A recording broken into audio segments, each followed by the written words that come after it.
Chapter 834. Because of the importance of medical support to the Great Expedition, the mechanical god assistants also specially made a portable mobile hospital for Captain Siaya.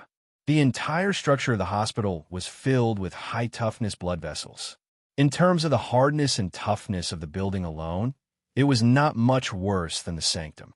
Dean's office, Captain Siaya, who was wearing a white coat and crossing her long white legs outside, was curiously staring at Han Dong, who entered the door. There seemed to be a lot of questions in her heart. The Scarlet Knight in charge of leading the way immediately turned into a pool of blood, and the armor was used as an ornament here.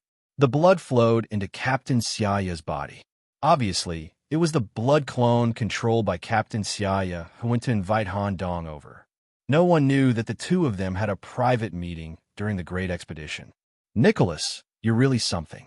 I heard that when this siege army arrived at the main battlefield, the Lord had already been seriously injured and had fallen into madness. I want to ask you personally, was it Knight Charlie or you who drove the atavistic body into madness?" Since there was no need to lie, Han Dong told him everything that had happened. Siaya was not surprised at all, as if it was within her expectations. I knew that you could resist the atavistic body as a grade 2 knight. If such news reached the ears of others, everyone would have a serious attitude. They would even suspect that when you saw the atavistic body, the other party was already seriously injured for some reason. But I've had a whole hand-to-hand combat experience with you, and I know you're very capable. Captain Siaya's tone and words more or less revealed some charm. However, Han Dong only treated it as Captain Siaya's style and preferences and didn't care at all. "Captain Siaya, why are you looking for me?" The siege of Perugia was a great victory, and at the same time, it also proved the usability of the world rules. "What do you think of this matter?" "It looks good, but it's actually not very good." Siaya always felt that chatting with Han Dong was particularly interesting, or rather, Siaya was very interested in Han Dong, the knight that exceeded common sense. Moreover, Han Dong was one of the few knights who was neither afraid nor pretentious in front of her. "Oh, tell me your opinion." "Under the restrictions of the world rules, we obtained a crushing victory. This would cause the other lords around Perugia to worry, panic, and anger. In the end, it may lead to the temporary replacement of the antagonistic relationship between them." Seeing that Han Dong had given the correct answer, Siaya continued, "That's right. Although the death of an atavistic physique won't attract the attention of the world, it's still a mystery. However, it's enough to cause the hybrid demons within 100 kilometers of us to fall into a state of panic. The hostility between them might disappear because of this, and they might join forces to deal with us. In the following march, they might be attacked by the hybrid demons. It was hard to predict when, where, and how the attack would take place. This group of lords should not have reached the mythical level. If they attack us according to the world rules, our team leaders will not be able to participate in the battle. Can you predict the movements of these guys in advance?" "Commander Xia, you really thinks of me as Mr. Black and White. I've never learned astrology. Don't lie to me. Before the siege of Perugia began, you suggested forming an art team. Knowing that there were traps, we went into Perugia ahead of time.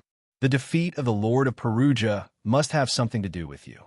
In my opinion, you must have known something before the battle. Something that we don't know." Commander Siaya's words were full of charm, but she had a sharp eye. "Phew. Actually, I wasn't the one who suggested to go into Perugia ahead of time. As for the current situation, I really can't predict the time and place of the attack. However, I might be able to guess how they will attack." "What do you mean?" "The world rules were jointly created by the old kings. It belongs to the chaotic rules of the hybrid demon world. In their opinion, we humans are still in the exploration stage. Therefore, if they really want to attack us, they will definitely start from this point. In the minds of these lords, there must be a concept. No one knows the rules better than me. You know, a little. According to my guess, they will probably do this." Han Dong told Commander Siaya about the surprise attack that he had come up with in his head and added at the end, "That's all I can guess." This kind of surprise attack will prevent the expeditionary army from making too many preparations. There is no way to prepare for a spiritual invasion in advance like the siege of Perugia.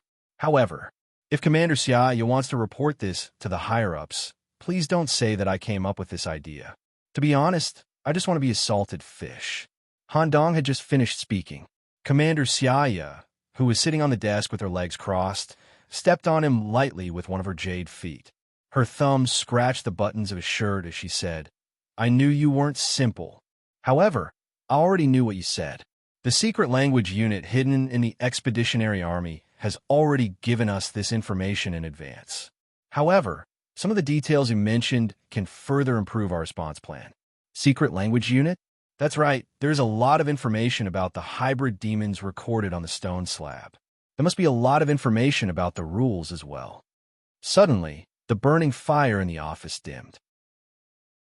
"Did you really think that I wanted to meet you alone to ask about these things?" Commander Xiaoya, what's the matter?" A delicate hand like that of a child pinched Han Dong's chin, and a leather whip fell beside her. Her dark red eyes stared at Han Dong. "You are a knight of the 4th Legion, and also a knight that I have high hopes for. I absolutely forbid you from making such a dangerous decision again. Even if you are confident, you have to report to me in advance. If you dare to do this again, be careful that I will directly restrain you." Okay. Actually, Han Dong wanted to shift the blame to Demps, but he was immediately interrupted.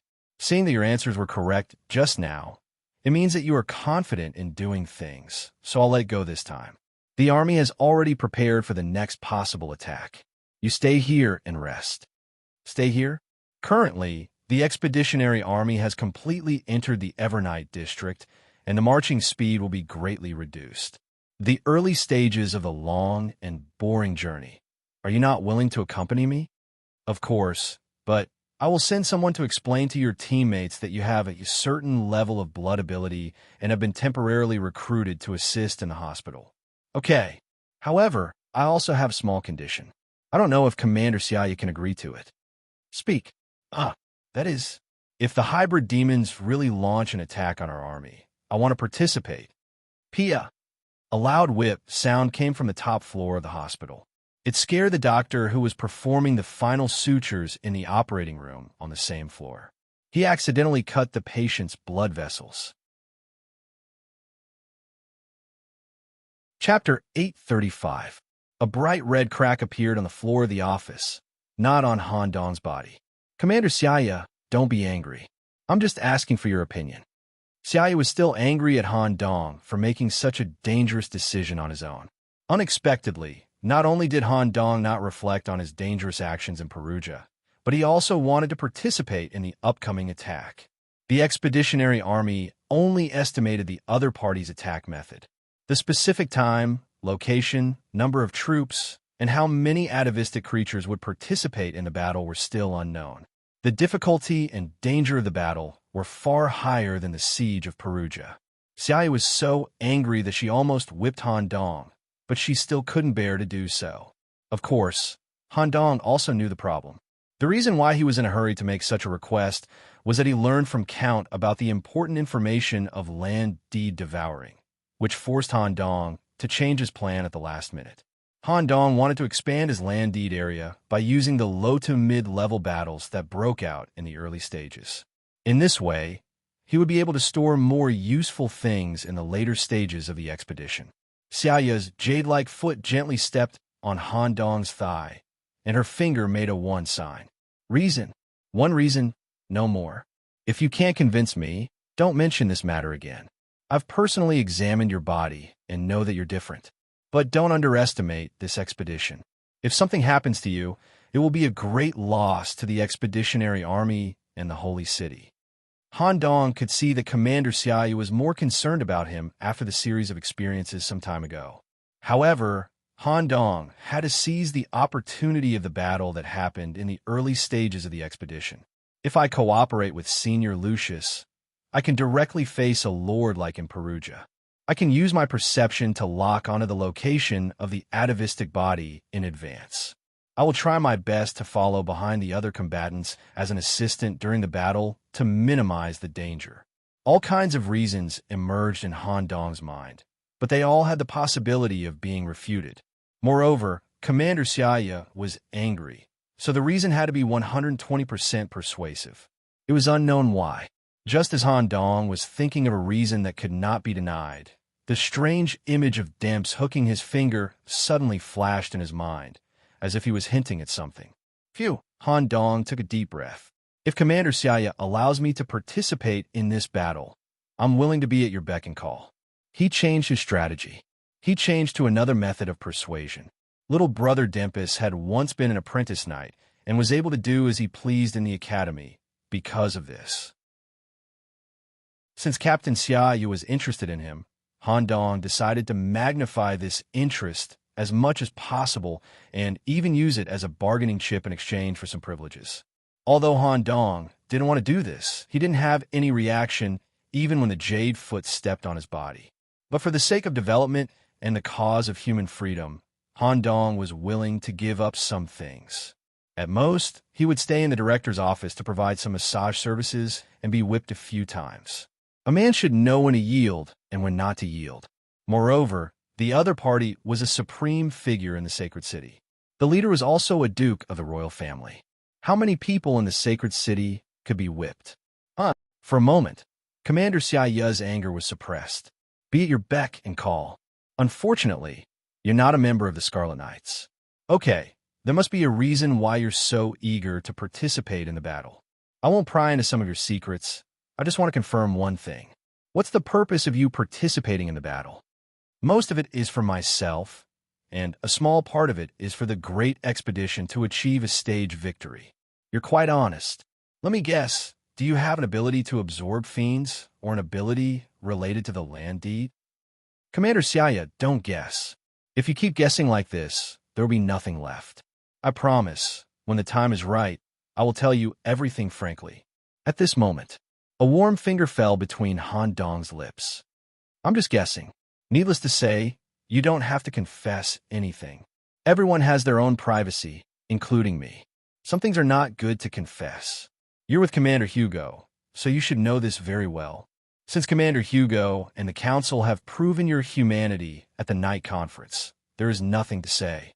Be at my beck and call. You said it yourself, so I won't be polite. Go take a shower in the bathroom next door. Commander, what are you doing? I originally thought that the Hall family's Holy Sword bloodline was just a rare bloodline, but in fact, it's much rarer than I expected. The night before I left the city, I drank too much and couldn't test it clearly. Since you've agreed, I'll take advantage of the time before the battle to examine your body carefully.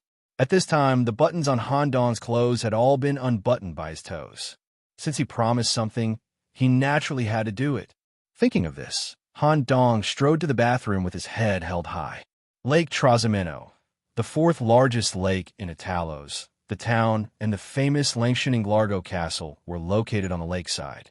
When the eternal night came, the humans on the lakeside and within 5 kilometers of the surrounding area were immediately enslaved. Overnight, they created a strange toad statue and transported it to the center of the lake. At the same time, their buildings were all moved to the bottom of the lake. If one had to compare the quietest area in the central part of Talos, it would have to be Lake Trasimeno. Even under the eternal night, once you got close to the lake, you wouldn't hear any noise. In other words, any living thing that dared to make a sound in this area would become a part of the quietness. On the calm surface of the lake, there wasn't a single flaw to be found. At this time, the hybrid demon wearing antler ornaments quickly arrived. He knelt on the shore, using his identity as a messenger and the name of his lord to explain his intentions. Suddenly, a wave of fear instantly filled the Yimo's heart, like a river breaking through a dam. On the surface of the quiet lake, a giant creature suddenly jumped up. It was a giant toad about the size of a lake. It didn't give the hybrid demon any chance to resist and swallowed him in one gulp. As the last ripples on the surface of the lake dissipated, a deathly silence descended once again. In the blink of an eye, the messenger landed in the center of the city. A wet sound came from a front. This sound instantly drenched the hybrid demon with antlers. There were even some tadpoles that drilled in and out of his pores.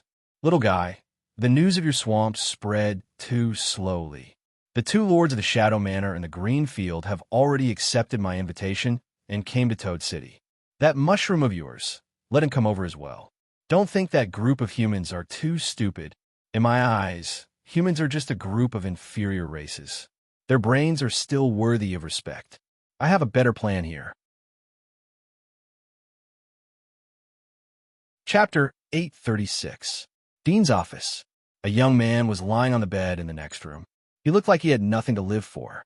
He seemed to have suffered serious destruction in his body and mind, especially in his body.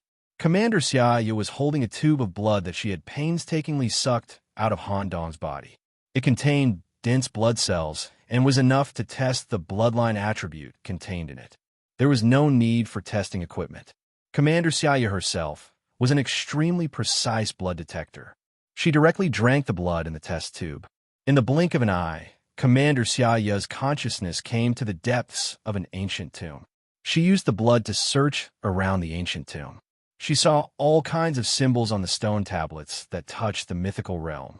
The inherited bloodline of a mythical being? The Hall family actually had such an opportunity. However, everything made sense now, because the Hall family couldn't bear and completely control such a noble mythical bloodline. They mistook it for a curse that forced their family to kill evil beings for generations to live. Not only could Nicholas bear this bloodline, but he also sucked out all the blood in the tomb of the other family. This body is really amazing.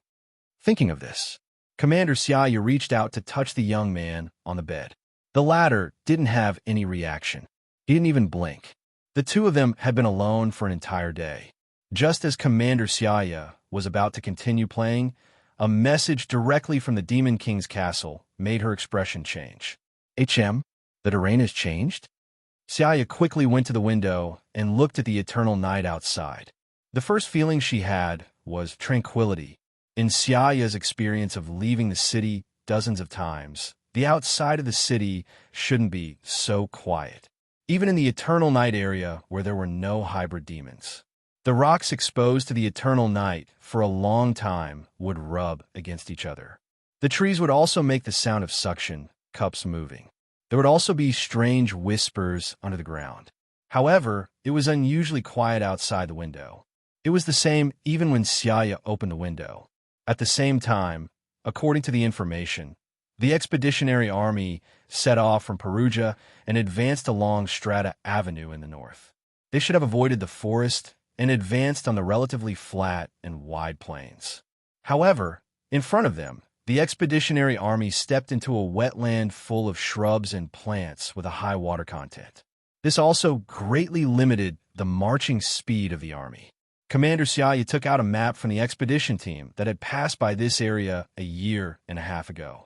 Strange, in just a year and a half, this place has changed so much. Does it cover the entire area? At this moment, Han Dong, who had changed his clothes, also came to the window and stared at the unusually quiet wetland area. Commander Xiaoya, can expedition eyes see the edge of this wetland? Compared to the normal Evernight environment, the range of vision is limited to 50%. The scale of the wetlands was beyond imagination. Based on the available intelligence, the wetlands may cover more than 40% of the central region of Italos. The Great Demon General suspects that the Hybrid Demon Alliance will launch a surprise attack on us in this region. Moreover, during the several hours of marching on the wetland, some of the knights showed signs of excessive humidity and were sent to the hospital for examination and treatment. Most of the troops will be stationed in the wetlands for a period of time to investigate the wetlands. Captain Xiaoya, what's the situation with the excessive humidity knight? Can I have a look? Follow me. Currently, there were 3 knights who were not in good condition and were sent to the hospital. The 3 of them were perceptive people, their bodies were weak, and their levels were lower than the 5th Great Knight. Their bodies were shrouded in holy light and sent directly to the isolation room. It was also because of Commander Xiaoya's permission that Han Dong was able to have direct contact with the patients. Currently, the blood exchange treatment was completed. The edema and some blisters also disappeared one after another. The knights returned to their normal state. However, the blood that was exchanged contained something terrifying. What is this? In just a few seconds, a large number of tadpole-like life forms appeared in a tank of blood that was exchanged. In the absence of physical restrictions, these life forms were wildly multiplying and growing. Moreover, as the number of tadpoles increased, the blood became thinner and thinner, slowly turning into a pool of clear water. Until, croak, a toad suddenly jumped out and was immediately annihilated by a wisp of black sand released by Han Dong. Han Dong touched his chin with one hand and said lightly, "After the nutrients in the blood are exhausted, the reproduction and growth will stop. Commander Shaya, can I take some samples?" "Yes. What do you think?" At first glance, it's best to let some knights with poor physical fitness and low level not explore this wetland again. How to effectively resist the wetland effect still needs to be studied. Okay, you go back to your team. The hospital may be busy. I will call you when I need you. Before Han Dong left, he whispered in Commander Shaya's ear, the possibility of the hybrid demons launching a surprise attack in this area is very high. If there is a chance, I will sign up directly. Well, be careful. If there's a chance, cooperate with Lucius. Okay. Han Dong returned to the team with the test tube, and before Mia could pounce on him, he immediately went to find another man. "Dimps, come with me. I got a sample of the wetland symptoms in the hospital. I need to confirm it." In the blink of an eye, the two secretly teleported to the backyard of the Scarlet Manor. In order to ensure species diversity, Han Dong transformed the backyard area into a giant artificial lake. The inside was filled with conches and seawater, allowing the murlocs under his control to live here. Currently, an old man with an ugly face, bulging eyeballs, and a stacked chin was sitting leisurely by the river fishing. Denox Right Count, the highest manager of Port Ostia under Han Dong's command. Like Scarlet Count, he was a mature hybrid demon. However, he was excessively old. As mentioned before, the port was just a deep-sea nursing home. Some excessively old or seriously injured deep-sea creatures stayed in the port and spent the rest of their lives through the comp dream. Count Wright, who was seriously old, might not even be able to defeat a newborn hybrid demon. However, because of his old age, he knew a lot about the deep sea. "Sir Messenger, you are here. Count Wright, I want to ask you something. Have you seen this creature?" Han Dong handed over the test tube. Count Wright stared at the strange tadpoles swimming in it and thought for a while. "This is a Bufo's larva?" Chapter 837. Bufo's larvae? When Count Wright gave this term, he said, Dimps immediately stepped forward and reached out to pick up one of the tadpoles. Pinching it with his sixth finger, the little thing was so scared that its whole body trembled. It was impossible and didn't dare to get into his body. Dimps took out a needle from somewhere and poked the tadpole's abdomen. Hiss! A strange sound came out. The circular mouth hidden in the tadpole's body was exposed. The outer layer was circular and the inner layer was triangular. After doing all this, Dimps snapped his fingers and burned the tadpoles. It does have the characteristics of a Bufo. It seems that it's right. This strange area that the expeditionary army passed through is related to the Bufo. Bufo? The old king? Dimpus nodded. Yes, a rather special and mysterious middle king of the old era. It's just that this wetland has a big problem. I can't even figure out how the wetland was formed. What do you mean? Because of Mother's long-legged wooden house, I often travel with it. I happened to be here 8 months ago. At that time, this was still a normal plain area, and there were even some hybrid demon villages. Even if there was a regional coverage, it wouldn't reach such a huge range. How to do it? At this moment, Duke Wright, who was fishing on the side, interrupted, Sir Messenger, if you come to the Bufoist territory, it's actually very easy. Bufo has a connection with the great lord of the deep sea. With your identity as a messenger, you should be able to call out the master of this territory. As for the regional problem you mentioned, it may be related to the treasure in the Bufo's hands. Bufo itself is an old king who likes to invade. As long as there is an area with the toad god statue, it will show certain wetland characteristics. Well, very interesting information. Thank you, Count Wright. Sir Messenger, you're too polite. If there is a toad causing trouble for you, we mere people are also willing to fight. Although most of us are old or injured, we can still fight in a wet environment. No need. I'll look for you when I really encounter something related to the sea. That's right, Count Wright. After a period of time, I will arrange for you to go to the laboratory and try to inject youthful vitality into you or heal some of the injuries from the past. Thank you, Lord Envoy. Since they had obtained the information they wanted, Han Dong and Demps returned. At this moment, the camp had already been set up, and the mechanical god assistants had even built a copper wall at the border of the camp that could effectively block the invasion of moisture. The Wetland Reconnaissance Recruitment Order had also been sent out to all 4 armies. In small teams, they began to investigate this strange wetland. The scout must have the ability not to be affected by moisture. Corresponding rewards will be given according to the investigation information brought back. They had to investigate the reason for the formation of the wetlands, the hidden dangers, and the movements of the hybrid demons behind the scenes before the expeditionary army dared to continue marching forward. If they were ambushed, in addition to the restrictions of the rules, the captains would not be able to take action. The ambush would result in a large number of casualties. Let's go. Let's go sign up. Shouldn't the elite knights of the 1st and 2nd Corps be the ones to do this? I heard that many knights have already been invaded by the moisture, and their bodies are full of tadpoles. That's disgusting. Mia had a look of reluctance. Then, Mia, you stay here. The rest of you, follow me. The other members of the team were all eager to try, especially Abel.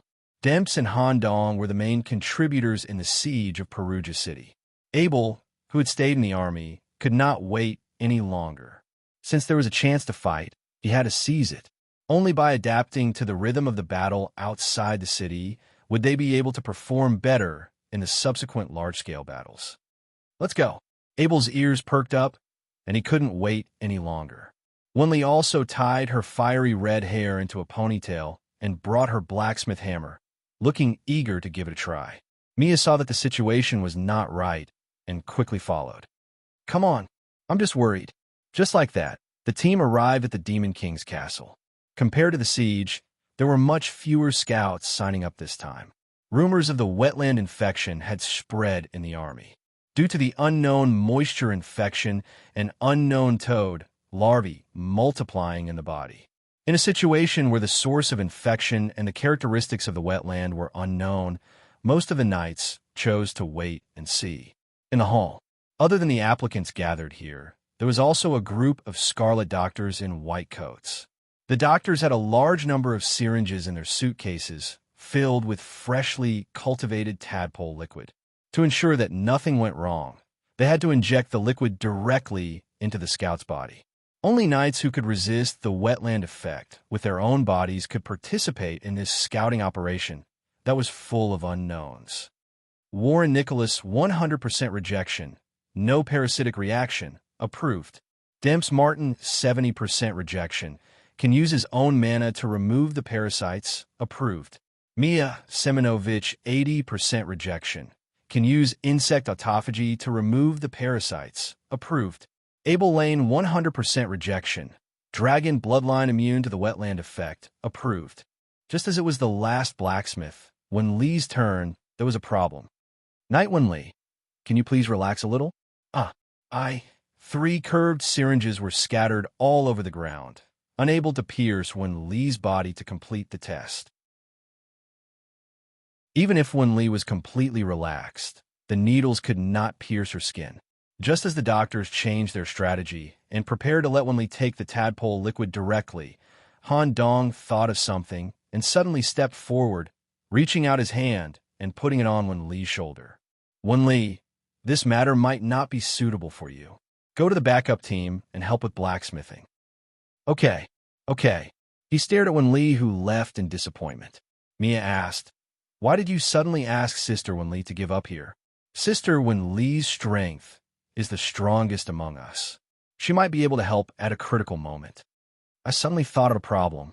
It's because when Lee's muscles far exceed the limit of a night that the consequences would be unimaginable if she were to be deeply parasitized. Also, you should have noticed a detail. The reason why when Lee's muscles can't be pierced by the needles is not because she can't relax. It's because the self-protective properties of her muscles don't allow her to completely relax. The muscles automatically detected the danger and stopped the injection of the tadpole liquid. That's it. The four of us are enough. The main goal this time is to search for the toad idol. Once we find it, we can confirm the problem with the wetland. If possible, I will start a war.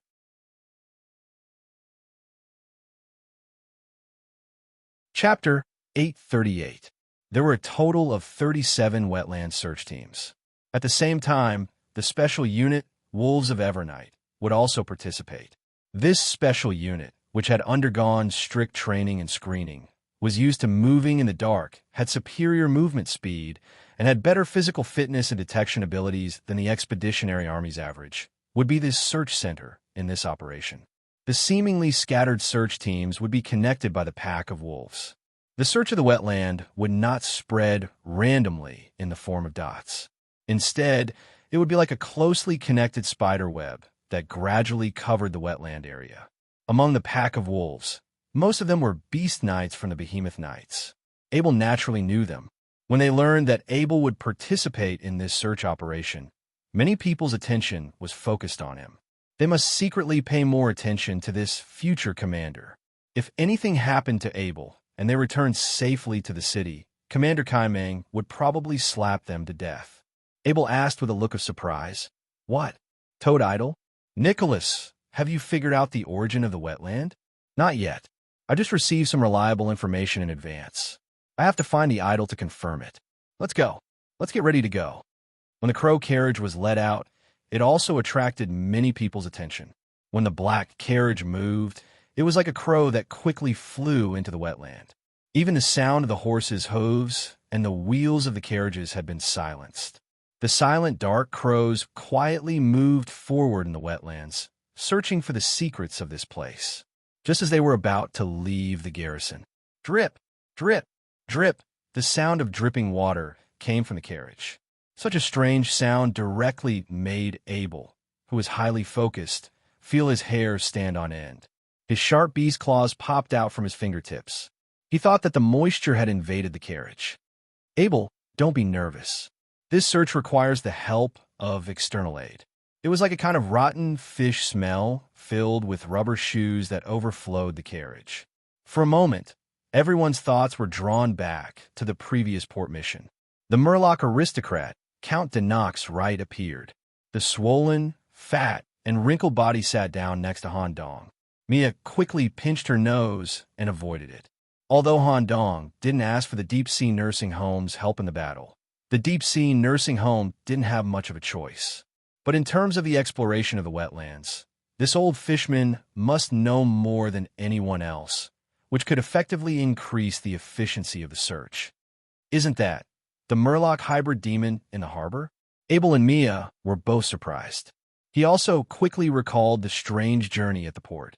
The fact that everyone could suddenly end their investigation mission and return safely was definitely related to Han Dong. Han Dong put a finger to his lips and replied softly, "That's right. Life in Port Ostia isn't easy, so I secretly took in these fishmen. You must never tell anyone else about this." Who would have thought that just as Count Wright entered the carriage for the first time as an assistant, he immediately pressed his face against the car window and stared at the wetlands outside. "Right, Count, what's wrong?" Gurgle, gurgle. Count Wright was like bubbling in a smelly ditch before he spoke. Rotten internal organs and the smell of Oreos leaked out of Count Wright's mouth, and a few black, oily dead fish fell to the ground. "It's a bit strange. I was instructed by the deep sea to go to the Bufos territory more than 100 years ago. It's not like this. Can I go down and take a look?" Han Dong immediately called for Midnight to stop running. Count Wright looked old and clumsy. His every move was slow, giving people the feeling that he could die of old age at any time. Although he looked silly, he was actually quite smart. Before getting off the carriage, he pulled out a fisherman's cloak from his body and covered his body, completely concealing the aura of the hybrid demon. He looked like a down-and-out fisherman when his thick feet with web structures landed on the wet grass. Plop, plop, a school of fish appeared around Count Wright. The fish desperately flapped their bodies and jumped into the nearby puddle area. However, such behavior hastened their deaths. Not long after, the surface of the puddle within a few dozen meters was full of dead fish. Sure enough, this wetland gives me a very strange feeling. There is something else mixed in here. What caused the fish to die is a kind of fungus mixed in the water. The toad idol may just be the appearance of expanding the wetland. There are more dangerous things hidden here. To be safe, I suggest that Sir return to your human army first and wait for others to explore. Exploring this wetland rashly may cause trouble. Small-scale conflicts will not be protected by the world rules. Han Dong and the others also wrapped their bodies in airtight clothes and stepped off the carriage to hide their aura. Fungus. Just as Han Dong squatted in front of a puddle, trying to find the source of the plague, the little magic eye on his forehead felt a burning sensation. Han Dong suddenly looked up and looked at the bushes in the distance. Why do I feel that the plants in the distance are slowly approaching us? All perception seems to be suppressed by the thick moisture. I didn't notice it at all at first. At this moment, the horse, Midnight, neighed as if it had sensed something, further confirming Han Dong's thoughts. Dimps, you protect the horse. Leave this to us. Okay. Dimps gently stepped forward and sat cross-legged on the top of the carriage, looking very much like an actor watching a play. What is coming? Why can't I feel it? Mia's back had grown 4 spider legs in advance, and a large number of compound eyes were squeezed out of her forehead, but she could not detect anything. Abel also frowned. His beast perception also did not work, and he did not smell anything unusual. The wetland's restriction on perception is much greater than expected.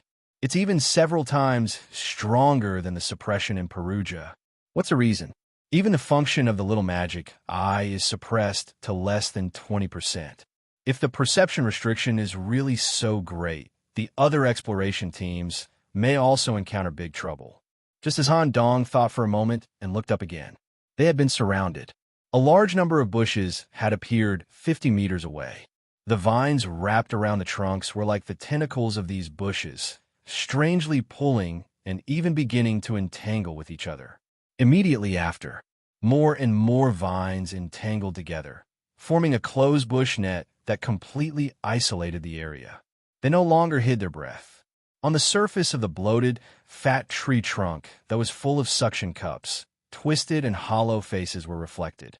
A kind of evil creature covered in bark and vines drilled out from the trunks, and there were as many as a dozen of them. They had all reached the level of newborn body, hybrid demon.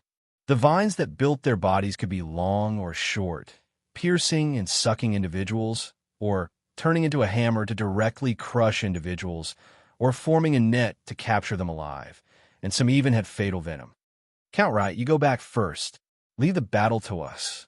Since I'm already out, I'll help a group of adults. The humidity here is just enough to support my old bones. It will be better if there was a conch. These things are not Bufo's subordinates, and I won't expose my identity. I'm also very curious about what's going on with this wetland. Just as Han Dong handed a conch to the Murloc Count, a bunch of thorn-like vines had already shot out. It shot through Count Wright's fat body, and some stinky fish bones, shells, and leather scattered. Huff! Ha! He allowed the vines to pierce through his abdomen.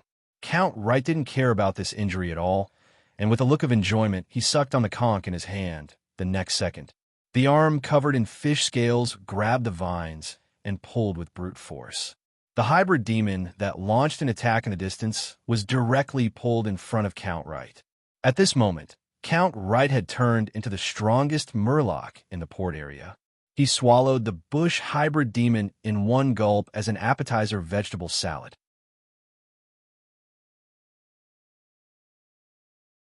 Chapter 839.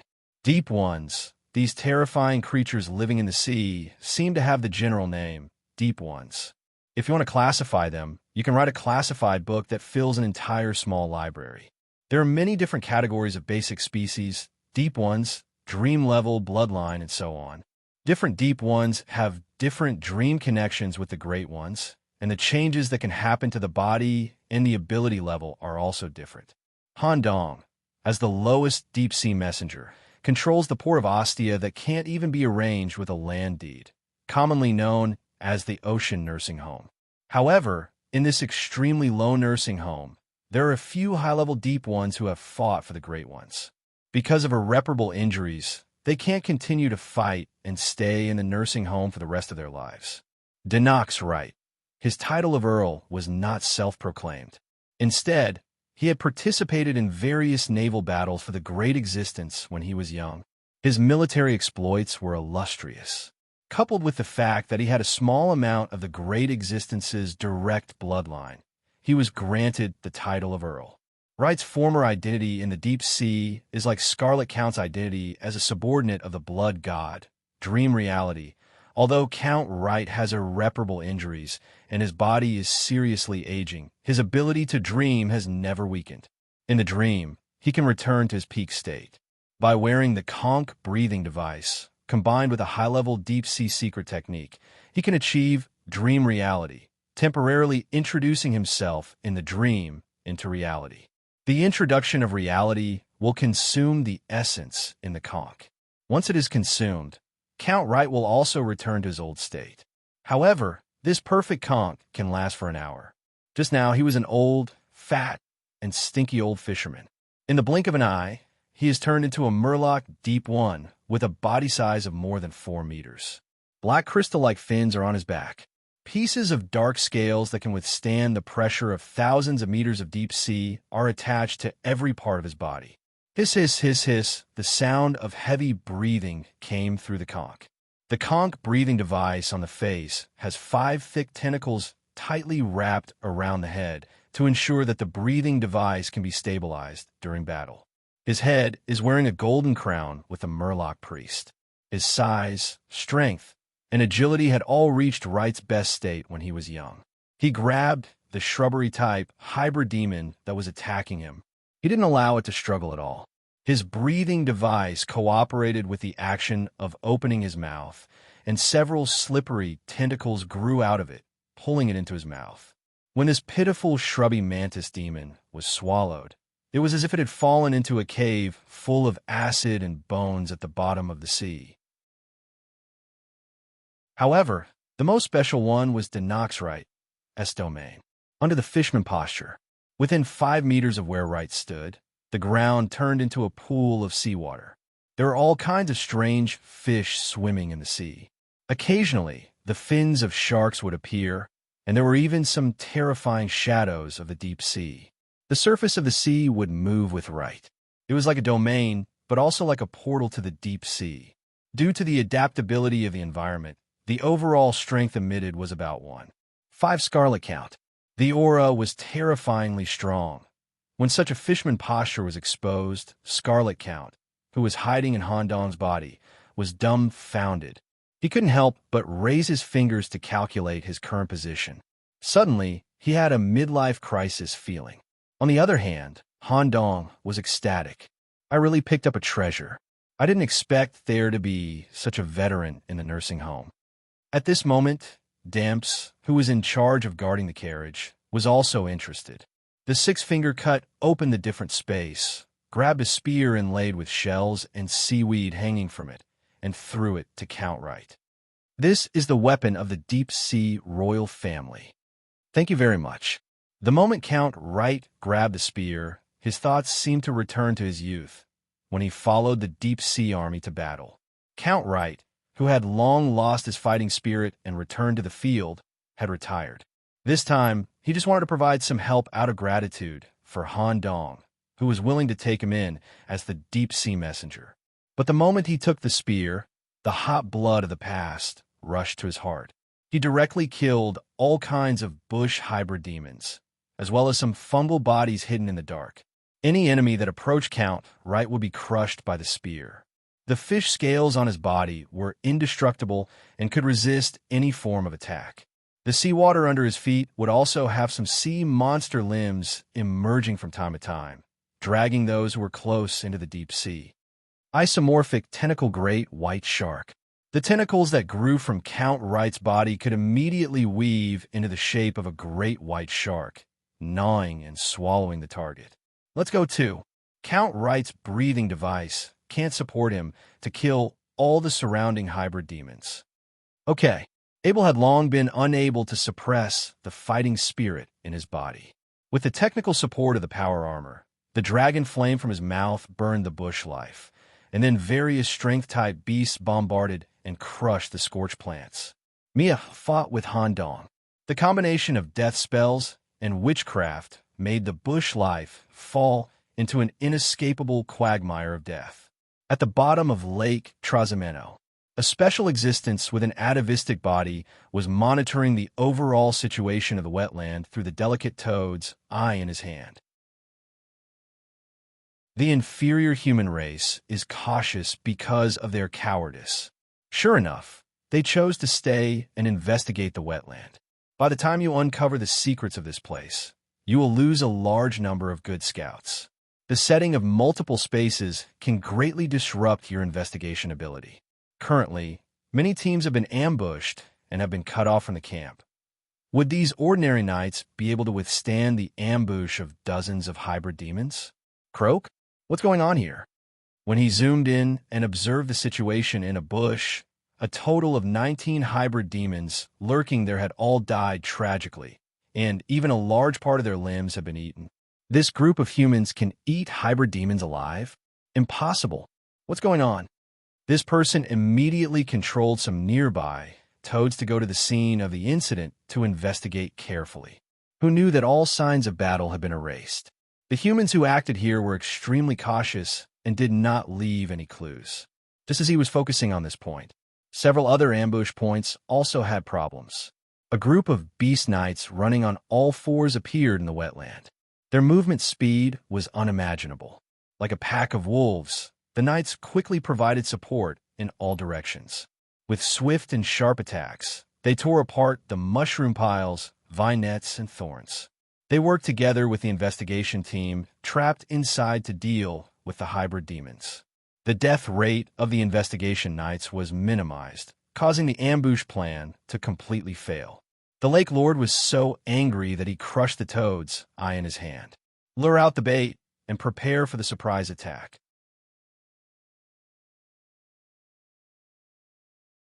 Chapter 840. In the wetlands, a black carriage was speeding along. Most of the time, the wheels didn't even touch the ground. Its aura was also minimized and couldn't be located. Inside the Raven carriage, taking off his mask, Right Count, who had turned into his original form, spat out some undigested plant vines, a few mushrooms, and a large number of dead tadpoles. These shrubbery hybrid demons, as well as fungi, scattered in the wet environment. They seem to be part of the wetlands, but in fact they're completely unrelated to the toad. The feeling of this wetlands is completely different from the toad area I've been to before. It turns out that many forces have gathered together and used various methods to hide in different areas of the wetlands. Moreover, what we have seen so far is not complete. Perhaps there are more hybrid demon forces hiding in the swamp. Just when everyone was deep in thought after hearing this information, Han Dong's face was full of surprise. It was like he had won the lottery. Great! What do you mean? Nicholas, what do you want to do? For some reason, Abel had a very bad premonition. Nothing. Abel, don't worry. I won't directly confront so many forces. Let's go back to the base first. When the Raven carriage returned to the Expeditionary Army's garrison by a completely different route, it happened to pass by an important area. That's the Toad statue. Although they had obtained a lot of information in the ambush, it was still not enough. Since they happened to pass by the important wetlands node, they naturally had to get off the carriage to investigate. The old Right Count asked, "Sir, I'll go with you." However, Han Dong stopped the Count. "No need. The help you provided, Count, right is enough. Moreover, the dream reality ability should have a very long cooldown period, right? If you still want to save up for battle, please be sure to wait for a while." At this point, Han Dong put his mouth close to the Murloc's ear. When I start a land contract war with a lord hiding here. At that time, I hope you can provide some help from the deep sea. After all, this battle will be a small land contract versus a medium land contract. On the surface, we are at a disadvantage. After the battle, just now, Right Count, who had regained his former glory, had his bulging eyeballs flickering with luster. We are willing to fight for my lord. Okay, go back and rest. When Han Dong took back the Fishman Count's title deed, he unexpectedly encountered a certain amount of resistance. Although he eventually took it in, the resistance made Han Dong very uncomfortable. The reason for the resistance was that there were other land deeds near the wetlands. It could be seen that the restrictions on the mobile title deed were quite large. The most convenient one was Han Dong's own head. Abel, you and Mia stay in the car. Demps and I will go take a look at the toad idol. If we encounter an ambush, we'll meet up immediately. All right. The so-called toad idol stood in the middle of the stream in the wetland. Part of its head was exposed, as if it was deliberately exposed. Needless to say, a large number of toads were lurking in the stream. Once they sensed a different species, they would erode and parasitize. However, it was not effective for Han Dong and Demps. Han Dong left a crow on the shore. Immediately, he covered his whole body with tentacles and covered his body with a crow coat. He came to the bottom of the stream and looked directly at the strange idol. The sacrificial stone pillar seems to be carved from stone, but it exudes a sense of space and a strange sense of vitality. Is this the reason for the formation of the wetland? I really want to send it back to study it. Demps, do you have anything to say? There is nothing to say. It is just a stone pillar that can change the terrain. However, I have to remind Nicholas, this toad is quite special. If you want to describe it, it is extremely clingy. Once you get infected, it is difficult to get rid of the troublesome guy. Let the expeditionary force deal with it as much as possible. Don't touch this toad. No, the corresponding wetland of the toad doesn't match with the Scarlet Manor. What I want is a land deed that matches the correlation coefficient and can be devoured by me. Dimpus pushed up his glasses and the corners of his mouth curled up. I knew you would think this way. It seems like you had a great harvest while picking up trash in Perugia City. You're actually considering the issue of swallowing the land deed. We will talk about it when the time comes at this moment. Han Dong and Demps felt a pressure at the same time. The pressure came directly from the stone pillar, and it was not weaker than the pressure of the Lord of Perugia. At the same time, the stream where the two were was changed. The whole stream and the surrounding wetland area turned into a big toad mouth. Han Dong and Demps were inside the big mouth. The teeth were about to close, and a spatial turbulence came out from the depths of the mouth. A spatial trap? It was impossible to escape with the speed of the body. Fortunately, Han Dong encountered an ambush in the wetland in advance, which made Han Dong aware of the problem of perceptual pressure. Naturally, his vigilance increased a lot. Before entering the stream, he left a crow on a branch on the shore. At this moment, Han Dong reached out and aimed at the crow. At the same time, the palm and the crow's mouth shot out tentacles with the color of stars and connected together before the toad's mouth was about to close. Han Dong put one hand on Demp's shoulder. Void transfer. In the blink of an eye, the two arrived on the branch where the crow was. Using the toad statue as bait, setting a spatial trap. What is this thing? The two standing on the trunk could see what kind of existence was about to devour them. A giant toad with a body size of more than 100 meters was crouching in the wetland in a half-real and half-virtual state. Seeing that the prey had escaped, it immediately moved its huge body to continue hunting. The moment the tongue shot out, Han Dong had already returned to the carriage with Demps. With the help of Mr. Black and White's supercar, they quickly got out of the toad's hunting range. The toad squatted down and continued to merge with the wetland. Its mouth turned into a stream. The corresponding stone pillar of the toad statue deliberately left a small part of the water surface, as if waiting for others to take the bait. In the speeding crow carriage, before anyone could ask what was going on, Demps made a conclusion. Sure enough, The Lord hiding in the depths of the wetland should have received a gift from the Bufo. He has some kind of chaotic treasure. This kind of spatial trap and perceptual suppression is not something an ordinary atavistic body can do. Only knights who are proficient in spatial techniques have the possibility of escaping. With the toad statue as bait, many search teams should have fallen into the trap. The balance was broken by such a spatial trap. It's a little troublesome. Han Dong crossed his hands in front of him and frowned. The Lord hiding here is smarter than we expected, and he has a lot of tricks. It's really troublesome to be in a passive situation. However, it's also a good thing that we can start the war early.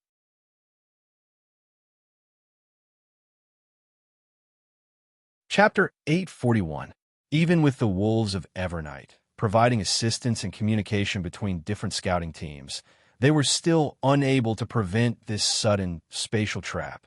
A total of 9 scouting teams were swallowed by the toads, and their whereabouts were unknown. Han Dong, Abel, and the others' safe return also made many people, especially some of the wolves from the Behemoth Night Order, sigh in relief. The great demon captain immediately gathered the scouting teams together and summarized the information. The knights who were sent out to scout naturally had a certain level of ability. Among them, there were 4 teams that successfully escaped from the spatial trap. Therefore, Han Dong was not in a hurry to report the information. If there was any important information that was not mentioned, Han Dong would fill in the gaps. However, in the end, there was no need for Han Dong to add anything. Everything that needed to be said had been said. Moreover, a night squad had received a piece of information that even Han Dong did not know about. They confirmed that in the wetland area, other than toads, fungi, and plants, there was a 4th type of shadow hybrid demon. At the same time, they also confirmed a few important information. 1. The area suspected of being a nest, the area covered by the land deed. 2. The multiple sensory suppression in the wetland area. Han Dong did not say anything during the entire process and silently listened to all of this. As expected, the knights who were sent out to investigate are all very capable. I don't need to add anything. Being a salted fish that no one pays attention to makes it easier to move. I wonder how the great demon captain will deal with this. If dozens of knights were captured and he directly sent out the troops corresponding to the world law to search the suspected nest area, he would fall into the enemy's trap. What is the best solution? Han Dong lowered his head and smiled, quietly waiting for the great demon captain's arrangement. Unexpectedly, the great demon captain did not mention the emergency response at all. Instead, he gave a sentence that could be heard by the entire expeditionary army camp. A medium-scale battle is about to break out. Knights, please be prepared for battle. The battle that is about to break out will not be in the form of registration. We will directly arrange for this surprise attack team to attack at a fixed location. After saying that, whoosh, a pair of exaggerated white wings grew out of the great demon captain's back, and he flew out of the castle. At the same time, there were also Death and Jaros who were already prepared in the various legions. That's right, this was the great demon captain's simplest and most effective method to deal with this. When the scouting teams received the above information, they directly sent out the expeditionary army's highest combat power and conducted a fixed location search of the suspicious area without violating the world law. By not breaking the rules, the captains were not allowed to attack any of the hybrid demons in the deed region. Of course, the captains did not need to attack. What they needed to do was to investigate the suspicious area to find the nest. To search, as long as they were in the end, the great demon captain of the dark, as long as they could make it in time, they would be able to save some missing to rescue to the demon who were missing knights. The world under the eternal night was always unknown and passive to humans. Let's assume that there was an old king in this wetland. To attack of the expeditionary army camp. To attack to the expeditionary army of the expeditionary. The only ones who could minimize the threat posed by the old king were the Grim Reaper and Malone. As long as one of them was present, A low-level old king alone would not be enough to cause the entire team to be wiped out. At the same time, the three great demon captains who went out also acted together to avoid being caught. They conducted a fixed location search of the suspicious area as fast as they could. Once they found something, they would immediately retreat to the camp to prevent the hybrid demons from sensing the powerful aura and sacrificing themselves to lure the old king. Being ambushed like this, the great demon captain is indeed angry. However, this is indeed the best method. This way, we can check if the old king is hiding in this area and speed up the outbreak of the battle, instead of staying in the wetland for a long time. However, such a cunning toad should have a way to deal with it. The three great demon captains flew through the wetland as fast as they could. In less than 15 minutes, the fixed location search had yielded results. A peaceful and huge lake came into view, Lake Tranquil. Just as great demon Captain Jaros was about to use the highest level of detection magic to forcefully bypass the perception restriction of the wetland to spy on the lake, gurgle. Gurgle. A series of bubbles appeared in the middle of the lake. A giant toad that occupied half the lake slowly rose from the lake. On top of the toad's head stood a humanoid life form wrapped in a wet cloak. There were large amounts of herpes on his exposed feet and ankles. A distorted voice that imitated the human language came out from this person's mouth. I am a messenger of Toad City, Iraqi. I won't say any more useless words. I only have one purpose for appearing, and that is to sign the battle book that conforms to the rules with you humans. According to our Lord, he wants to use the knights lost in the wetland in exchange for the additional rules of the battle book. If the three of you are not willing, then please allow my Lord to use these knights to entertain the guests in Toad City. If there were no restrictions of the rules, the great demon captain really wanted to smash this messenger's head with a punch. At the moment, he could only suppress his anger and accept the other party's proposal. Let me see. The messenger directly stuck out his tongue and passed the drafted battle book to the great demon captain. It was written in the supplementary terms of the battle book that as long as the human side agreed to sign this battle book, they could immediately take away the knights lost in the wetland and guarantee that these knights did not suffer any fatal injuries. However, the additional terms attached to the battle book were a little too much. The additional terms were as follows. 1. The battle area will be chosen by the hybrid demons. 2. The force index of a human side needs to include the 43 missing knights that were captured. How is it? In fact, such a rule is not too much, right? After all, the knights lost in the wetland are also considered a member of the battle. Since you're the guests and we are the hosts, the location of the treat is naturally up to us. You can take this battle book back and discuss it before making a decision. As long as you sign your name, we will definitely send the lost knights back to your army safely. Of course, don't take too long. After all, these knights seem to be unable to withstand the pollution. There's no harm in telling you secretly. Some of the knights in the toad's body have already experienced hallucinations and vomiting. After saying that, the messenger sank to the bottom of the lake with the giant toad.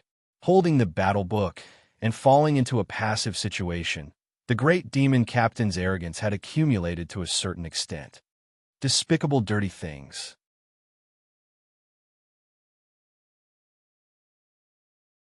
Chapter 842. Bottom of Lake Tranquil, Toad City. The reason why the main battlefield of attacking humans was set in the wetland area was closely connected to Toad City. Even the other three atavistic body that were originally in an opposing or neutral relationship with the Lord of Toad City responded to the call. All of Toad City followed the wetland battle plan. There was only one reason. A secret deal had been reached in private among the lords. The deal was as follows. Lord of Venega Shadow Manor, True Aishadao, Kit P. Walker Lord of Green Manor, Green Old Man. Mr. Bouvier Oliphus Lord of Deer Mushroom Swamp. Trainer, Marlowe Mushroom. The above three lords needed to provide 50% of the land deeds to the Lord of Toad City during the battle. The Lord of Bufo would use a Chaos Treasure, Perfect Epic, from the Bufo's gift, Wet Tumor Stone, as the core. Then 4 medium-sized land deeds were used as nodes. The super wetland that could cover 45% of the central area of Italos was built. Because of the superposition of the 4 medium-sized land deeds, coupled with this epic chaos treasure, the super wetland could greatly suppress the perception of outsiders, making it easy for them to get lost in it. This was also the reason why the Eye of Expedition could not see through, and the Expeditionary Army was forced to station troops in the wetland. The Expeditionary Army's passive situation was not a strategic mistake. At the same time, the Lord of Toad City also asked for one more thing. She needed 80% of the human knights captured during the Battle of the Wetland. The remaining 20% would be divided equally by the other 3 lords, and she also had the priority to choose the human captives. The unequal distribution of the spoils. 50% of the land deeds with great risk. At the same time, during the battle, she had to be under the Lord of Toad City and be the commander-in-chief of the attack. The 3 lords agreed without hesitation. The reason was simple. The Lord of Toad City, Mary Alice Flowerback Toad, provided a condition that the other 3 lords could not refuse, a condition that could let them by a step further into the mythical realm. Wall watching. Atavism was already an extremely difficult process for the hybrid demons. The realization of atavism made them unique and gave them the identity of a middle lord, giving them a place in the world, but no hybrid demon would be satisfied with this. When they abandoned everything to achieve atavism, they could vaguely see a deeper level of the mythical realm. Behind that mythical door, there was an indescribable power, the fundamental law of the universe, and the ticket to the king's abyss. Everything the atavistic body had done. This included all kinds of invasions on the scale of land deeds, treasure hunts in dangerous places, and all kinds of sacrifices to the king. They were all aiming to touch the mythical level. Currently, the condition given by the Lord of Toad City, wall observation, was another way to comprehend myths. Just like the pure origin blood wine that originated from the blood ancestor, it could help the descendants of the atavistic body to take a step closer to the mythical realm. Wall observation was a high-level method used by Bufo to cultivate subordinates. Unlike blood brew, wall observation didn't have any side effects. However, the opportunity to observe the wall was also quite rare. Only a few toads had received such a gift. Currently, it should have been the toad's gift. But in front of these outlanders, who wouldn't be tempted? Moreover, these 3 feudal lords had already reached a bottleneck. If they were to develop according to conventional methods, even if the process took thousands of years, it would still be very difficult for them to cross the mythological door. Naturally, he couldn't miss such an opportunity. The timeline was temporarily pushed back to 6 hours ago. The Expeditionary Army had just set off from the bottom of Perugia Mountain. The 3 feudal lords belonging to different forces, after learning about the matter of wall observation, arrived at Toad City with the land deeds. Wall, usually referred to the toad type of mythical body and above. Every 100 years, they would molt in a grotto with suitable conditions and sufficient sacrifices. The toad clothes that were perfectly molted would merge with the nearby stone walls. Through the method of wall observation, they could understand the structure of the mythical body and take a step closer to the mythical realm. Wherever Big Mushroom Marlowe, whose body was covered with mushrooms, went, the humid streets and walls in Toad City would grow all kinds of mushrooms. In terms of the strength of the atavistic body, he wasn't weak at all. Mary Leasy, you have to let's take a look at your wall first, right? This way, we can transfer part of the right to use the land deeds to you without worry. The person Marlowe was talking to was a woman with a spotted toad on her head. She was the Lord of Toad City, Marlowe. Then she made an inviting gesture. Please come with me. Toad Room will not let you down. However, please be mentally prepared. The 3 feudal lords didn't have too much fear. They came to Toad City through the normal invitation of the messenger. If Meritus wanted to take advantage of the situation and set a trap for them in Toad City, it would anger the old king behind the 3 of them. They followed Meritus to the deepest part of Toad Palace. The door of Toad Palace was made of pure gold, and the surface was carved by the best craftsmen of Toad City. It was a great existence in the state of holy sloth, covered with short black hair and with a terrifying toad head. It was a posture of the Bufo, pushing open the door made of gold that went along the deep, humid stone wall passage to the deepest part. It was the most sacred wall observation area. The three feudal lords were stunned at the same time. They were also terrified. They were also shocked. They also found it hard to believe. The three of them knelt down devoutly, either involuntarily or voluntarily. The kneeling posture required their heads and palms to be attached to the ground. In the cave wall covered with a layer of black toad skin, a huge existence that emitted endless tiredness was crouching, half asleep and half awake. An eye slit like an abyss crack slowly opened on the black face. Just staring in sleep made the three atavistic bodies who controlled the medium land deeds wet all over. Toads of different sizes kept drilling out of the eyes, nose, mouth, and ears. Bufo, when Marlowe Mushroom said this sentence. Vomit. A large number of mushrooms and toad larvae poured over the ground. At this time, the feudal lord of Toad City, Mary Lacey, explained, "This is a clone of the Bufo. It came because of the perfect sacrifice I provided. It is molting in my toad palace. However, there is another reason for the Bufo's arrival. It is the human knight who is carrying out a large-scale movement. The Bufo's 100 years molting this time needs a high-level human as the sacrifice.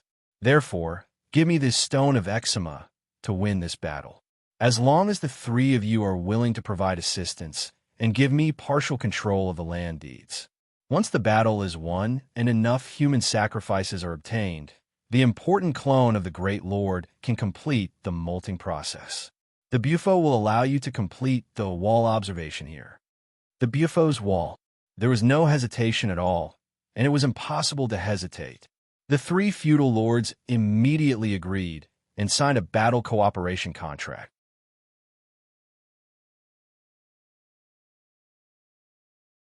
Chapter 843. Perhaps no one in the entire expeditionary army would have thought of it. As a relatively mysterious Bufo that rarely appeared in the real world among the old kings, there was actually such an incarnation hidden in the depths of the wetland, secretly watching this battle. If the Bufo really wanted to come to the wetland in person and confront the expeditionary army head-on, the largest battle of the great expedition might start in advance, and the death toll would be unpredictable. But the Bufo, who had endless slack as one of the divinities, did not want to participate in this battle personally. In a half-asleep state, he could not only see the detailed situation in the wetland, but also dream of some of the results if he personally intervened in this battle. The reality was simple, but the dream was quite complicated, so much so that the Bufo was too lazy to think about it. He just wanted to have a good sleep here. Not to mention what the other old kings would do after the outbreak of a large-scale war. There were only a few knights in this group of humans who could cause harm to him. In the depths of the dream, the scenes of the underworld and hell kept appearing. At the same time, the Bufo also vaguely dreamed of the gray matter, a high-level existence that he was somewhat afraid of and did not want to come into contact with. Since the Bufo did not want to interfere, but he needed a large number of human knights as the necessary sacrifices for the perfect molting, there was only one solution. He ordered the Toad City Lord under his command to launch a surprise attack on the knights who happened to pass by the wetland. However, the scale of the battle launched with a single medium-sized land deed was relatively small. Even if he won, the captured knights could not meet the basic requirements for sacrifices. Then, the Bufo would use wall observation as a condition to win over the lords of the atavistic body in the nearby area, launch a larger battle, and obtain more knight sacrifices. A surprise attack, shrouded in layers of conspiracy, had arrived. The bait had caught the prey, and the expeditionary army could only face it head-on. Demon King's Castle. Using the superposition of multiple land deeds and a chaotic treasure from the Bufo, set up a super wetland that can seriously suppress perception. Then, using the toad statue as bait, capture some reconnaissance teams whose perception is seriously affected. Then they use hostages in exchange for priority, not giving us much time to think at all. Do you think a few atavistic physiques can swallow our entire expeditionary army? Although the great demon commander had a mocking smile on his face, his heart was burning with rage. Currently, the expeditionary army could only make 3 choices. 1. Accept the treaty of battle. 2. They didn't accept the treaty and formed an assault team suitable for wetlands to attack the nest of the hybrid demons. 3. According to the information detected so far, find a route to leave the wetland. Completely abandon the hostages and leave the wetland. Focus on the expedition plan. The decision on how to weigh the pros and cons would be left to the commander of the expeditionary army, the Great Demon. Once the additional treaty is accepted, it was necessary to ensure that the number of dead or heavily polluted people in the wetland campaign would not exceed the number of missing people. Otherwise, such a strategy would be a failure. However, the Great Demon Captain seemed to have made his decision long ago. He stared at the signatures of the 4 lords with atavistic bodies on the battle book. The Great Demon Commander pointed out the names and titles of the 4 elite knights in the expeditionary force. 3rd Captain of the Black Rose Knights, Dark Eye Macefield. Plague Knights, 1st Captain and head of the Plague Prevention and Control Headquarters in the Holy City, Mr. Mushroom, Dr. Darch. The 1st Captain of the Wind Knights and the founding priest of the Lightless Church, Bernal the Eyeless. Scarlet Knights, 2nd Captain, Dr. Langdon Castanoff. The 4 elite knights immediately gathered in the hall. Each of them emitted an extremely powerful aura. The talent tree they had developed had reached another level. Obviously, corresponding to the 4 lords with atavistic bodies in the battle book, the 4 commanders will be fully responsible for the upcoming wetland campaign. The Great Demon Commander and the other 4 commanders had reached a consensus. Accept the treaty. The essence of the Great Expedition was an exploration of the Evernight, a challenge to the royal power, and a struggle for freedom. Endless unknowns existed outside the city. In the face of endless unknowns, a detailed strategy was like a torch in the dark night. It could only illuminate a part of the road, but could not erase all the darkness. To achieve all the goals of the Great Expedition, it required not only the success of various strategies, but also the implementation of the golden spirit in the knights. Courage, wisdom, and justice were the sharpest swords of the knights. This battle must be won, and the lost companions must be rescued. With the confirmation of the 4 commanders, a total of 1108 expeditionary knights would participate, and the specific grouping would be decided by the 4 commanders.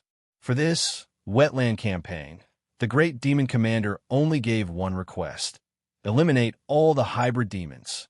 Under the leadership of the 4 commanders, more than 1,000 knights actually came to Lake Trasimeno and threw the battle book signed by the entire army into the lake. Gurgle gurgle. The situation was the same as before. The messengers standing on the head of the giant toad appeared, holding the parchment that was not soaked by the lake water, and smiled with satisfaction. Then, 43 knights who were in a daze and felt that their bodies had been soaked by the lake water came ashore from the bottom of the lake and returned to the team. According to the treaty, they would also be counted as a member of the battle. Next, I will take you to the battle area. Please do not resist. The process is completely in accordance with the rules of the world, and it will not cause any physical harm to you. The toad at the bottom of the lake opened its mouth that was hundreds of meters wide. The dark mouth emitted a strong spatial aura and swallowed the knights on the shore. It was also the moment before they were swallowed. Eyeless Bernal, the 1st Captain of the Wind Knights and the founding priest of the Lightless Church, released the Lightless Chain and instantly connected the souls of all the knights. It had ensured that during the process of being swallowed into the space, they would not be separated by the turbulence. In the blink of an eye, the knights had already landed in a damp relic with an extremely high concentration of moisture.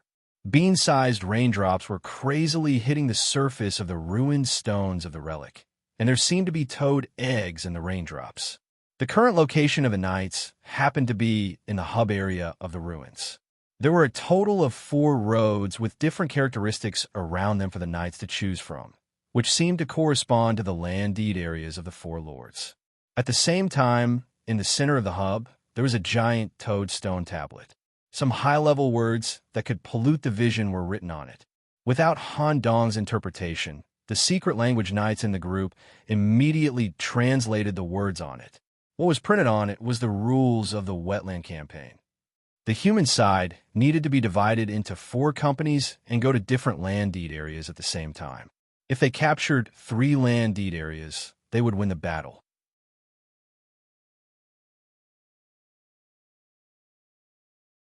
Chapter 844. Damp Ruins. The ruins area was completely isolated from reality. As a special space in the Battle of the Wetlands, its essence was above the superposition of for land deeds. If one wanted to trace the root of the formation of this ruin, it was naturally related to the Bufo. The Bufo only created this space and did not interfere with the battle itself. Space swallowing. All the official knights had experienced multiple space transmissions from the Gate of Destiny. The shoes stepped firmly on the damp ground of the ruins. As soon as they heard the sound of raindrops, the knights who were proficient in enchantment spells immediately built a barrier that covered all of them to prevent the raindrops containing toad eggs from coming into contact with their bodies. Bernal the Eyeless. He rolled up the lightless robe inlaid with silver edges, put his palm on the ground, and used a special method to understand some of the characteristics of the ruins. A completely independent space. The infinite energy has been disconnected from us, and the power armor can't operate for a long time. The root of the construction of this ruin may be above the 4 intermediate land deeds. Sure enough, a high-level existence took a fancy to the wetlands and secretly arranged all of this in advance. No wonder they had to add a clause in the battle book to let them choose the battle area. Bernal, you mean there is a guy above the mythical level hiding in the wetlands? Yes. Such an independent space is too perfect, and I can't find any flaws. Only the existence that touches that layer of rules can create such a space. The 4 land deeds are just a fulcrum to make this place more stable. However, since the name does not appear in the battle book, it will not interfere with the battle itself. You should quickly consider the current situation and how to choose the 4 paths, and how to deal with the 43 lost knights who are in an abnormal state. Bernal, you have the highest experience outside the city. I will leave the commander-in-chief to you. The 3 of us are willing to follow your arrangements. Bernal nodded and took over the heavy responsibility of the commander-in-chief. Okay, first, I will ask Dr. Langdon Castanov to perform a comprehensive physical examination on the Lost Knights. After excluding the physical body, I will use the lightless field to block their thoughts.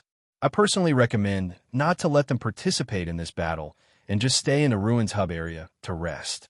Yes, the special doctor, who was 185 meters tall and had curly blonde hair and a mask, walked towards the Lost Knights who were isolated in the crowd. This group of Lost Knights had stayed in Toad City for at least an hour. It was impossible to determine what kind of treatment they had received during this period. Dr. Langdon Castillo, he was the doctor with the highest surgical skills in the Scarlet Knights, and also had the title of Butcher. He was the head of the surgery department at the Red Cross Hospital and also worked part-time on the dissection of living hybrid demons. Blood Knight, Lucius, learned the cutting technique from Dr. Castanov. The second captain of the Scarlet Knights was a dangerous figure both inside and outside the city. Even though all of his patients had survived, when they saw Dr. Langdon again, they were even more afraid than when they saw the Mantis Demon. Although the Scarlet Knights were a backup force, if they were to be sent to the battlefield, this doctor's killing speed was no slower than the other captains. Han Dong, who was mixed in the crowd, sneaked a peek at this person. In addition to the murderous aura like a sea of blood, there was also a crazy aura similar to Mad Laughter, which was somewhat similar to Han Dong's aura. Nicholas, this guy, is very powerful. Even when Count felt the aura of this person, his words were slightly scared. Dr. Langdon didn't do too many physical examinations at all. The examination method for these lost knights was quite direct. Swish, a silver-white scalpel popped out from his fingertips and cut down the middle of the back. Without any blood dripping, the spines of the knights were completely exposed. A large number of blood vessels shot out from the tip of Dr. Langdon's finger, connected to the spinal nerves of the knights for a full-body examination. There was an abnormality. More than a dozen scalpels of different models popped out from Dr. Langdon's palm and immediately performed an open abdominal surgery on the dazed lost knights. Extremely secretive toad larvae, hidden between the internal organs and merged with the body, were perfectly cut out by the scalpel. Many such eggs were even found in the anterior lobe of the brain. Fortunately, the strong willpower of the knights and the autonomous defense of the talent tree kept them out of the cerebellum. Otherwise, even if they could be saved, they would slowly develop into the slaves of the hybrid demons.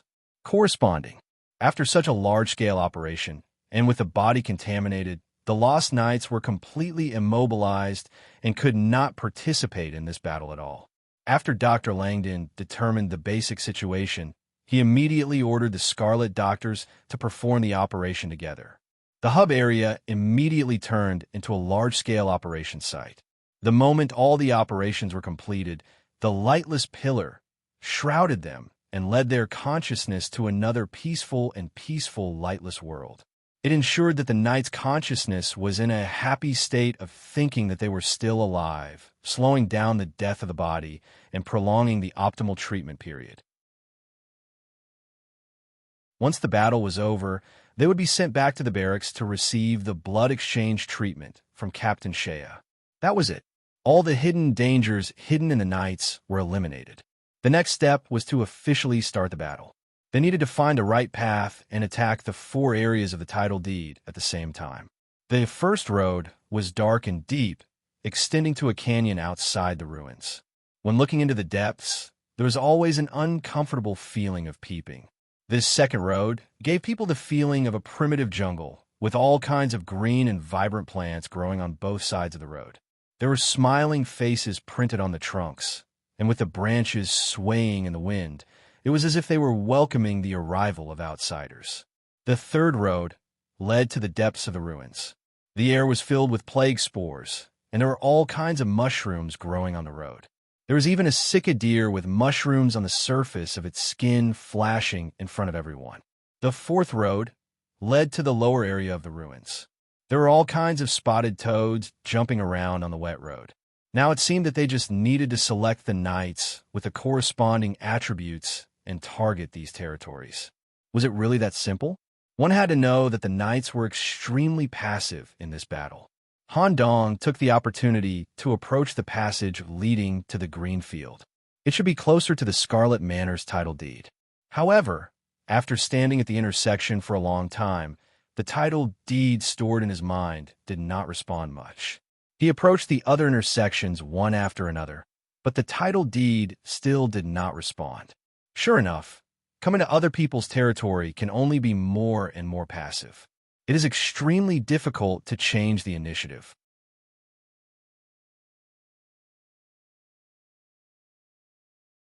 Chapter 845.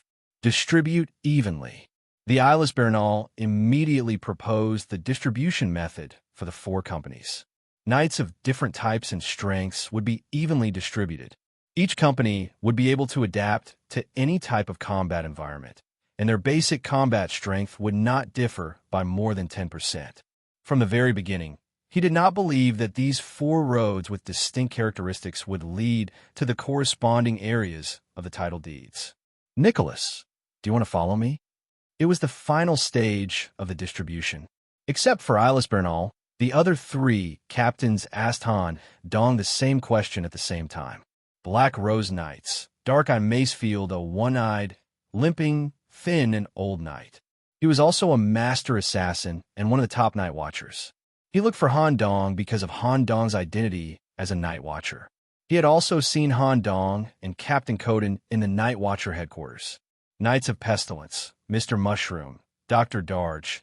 It was a kind-looking old man in his 60s, draped in his exclusive white plague robe, symbolizing his highest attainments in the field of plague research.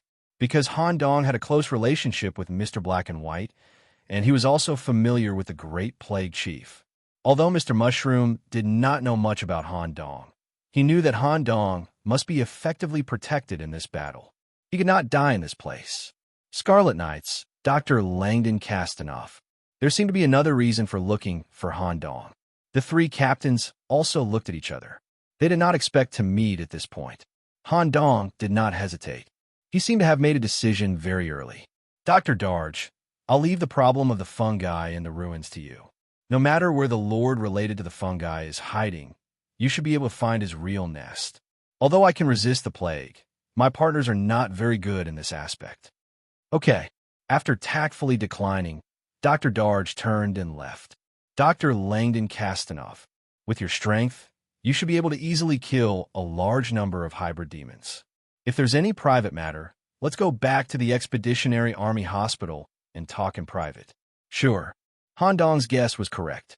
Dr. Langdon did not choose to protect Han Dong because of Commander Shea's order. Instead, he simply smelled the scent of Han Dong's nether blood. Plus, Han Dong's outstanding performance in the previous battle had piqued Langdon's curiosity. Why would a Tier 2 knight have so many secrets?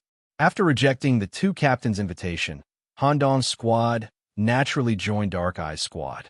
His almost weightless arm gently rested on Han Dong's shoulder.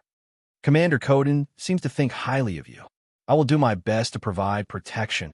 Your companions have decent aptitudes, even though they are only new knights who have passed true fate once.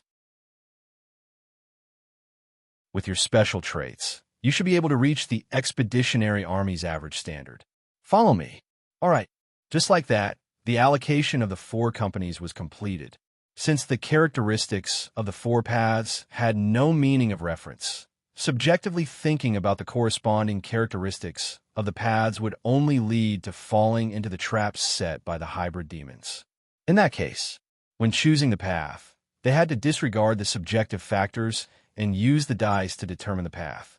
The results of the 4-sided dice were as follows. Eyeless Bernal corresponds to the jungle path.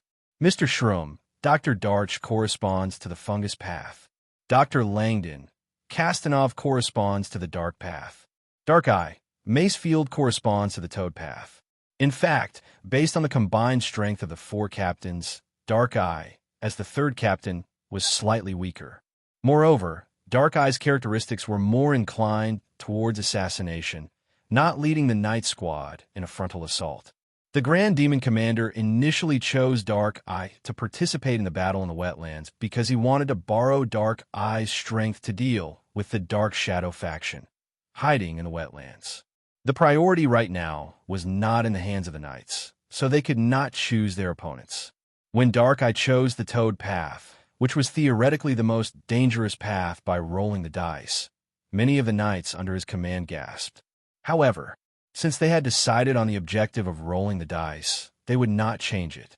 Even if they really encountered the strongest toad force in the wetlands, they must face it head-on. Even if they had to pay a terrible price, they must win.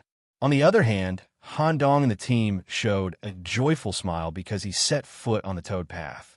Because of the disconnection of the endless energy source, the Knights during the exploration put away the power armor. Walking on the wet path full of toads, Mia immediately stepped forward and held Han Dong's arm tightly. Compared to the wetlands outside, the perception suppression in the ruins was more intense. Even if Mia fully activated her spider perception, the coverage range was less than 10 meters. Nicholas, can your perception completely spread out here? Let's try. It shouldn't have much effect. Han Dong, who followed the team, just wanted to be a salted fish. With Dark Eye leading the way, he only needed to follow.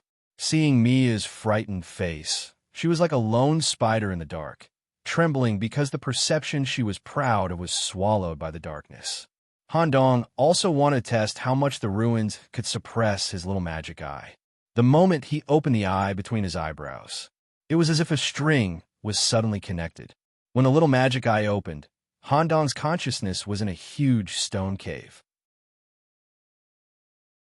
The stone wall was covered with a layer of strange black skin, like the skin of a giant toad. The black skin blended with the rock layer. The uneven walls and the protruding toad slices actually formed some twisted high-level characters. You must open 100% of the magic eye to barely see the living text. For a moment, Han Dong actually saw a door leading to the truth on the wall. At this moment, a black hairy object sitting in the middle of the cave suddenly moved. Han Dong was so scared that all the tentacles on his head overflowed. He desperately used all his strength to close the magic eye. Connection cut off.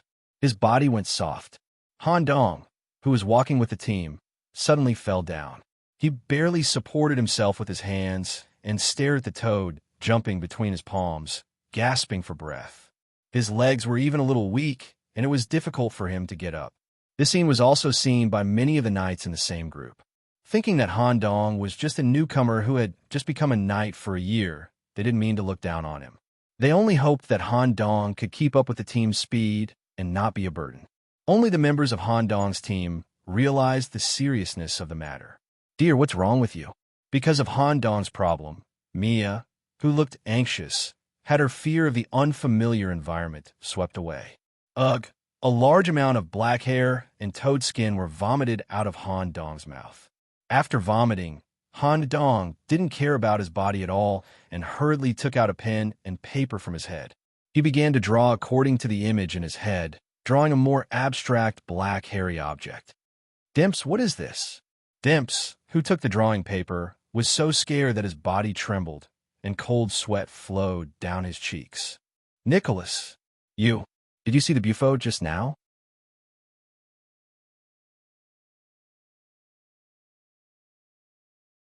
Chapter 846. The conversation between Han Dong and Dimps was completed through magic telepathy. Words like bufo naturally couldn't be said in public, or it would cause widespread panic. The expeditionary forces that came here, even Eyeless Bernal, couldn't face the old king directly. In fact, Han Dong had a prediction in his heart.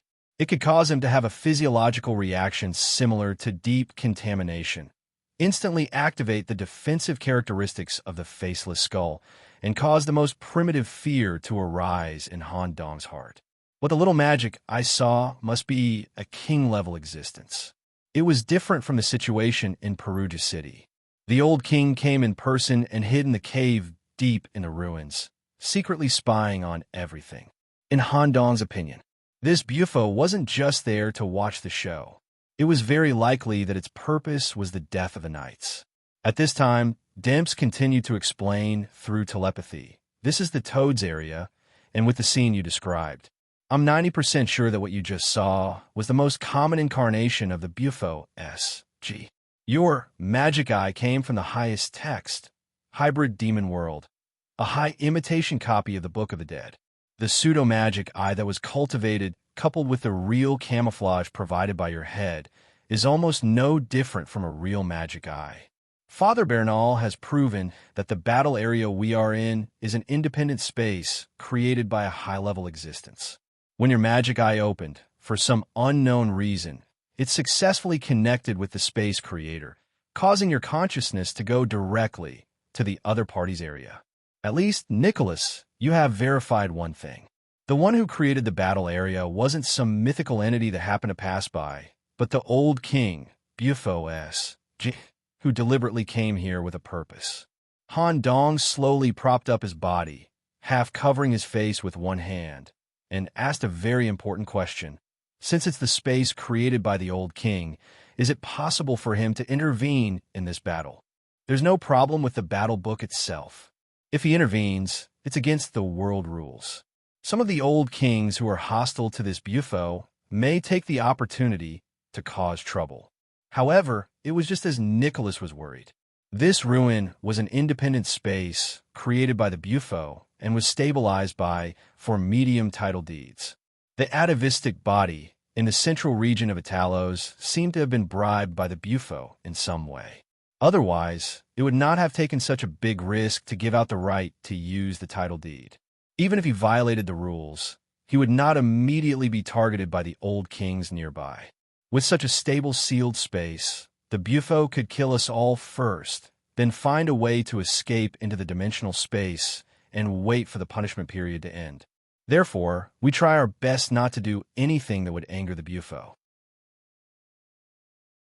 The only good news was that the Toad ancestor was an old king who was known for being lazy and indolent. Let's hope things aren't as bad as we think. If there's really trouble, Nicholas, will you solve it?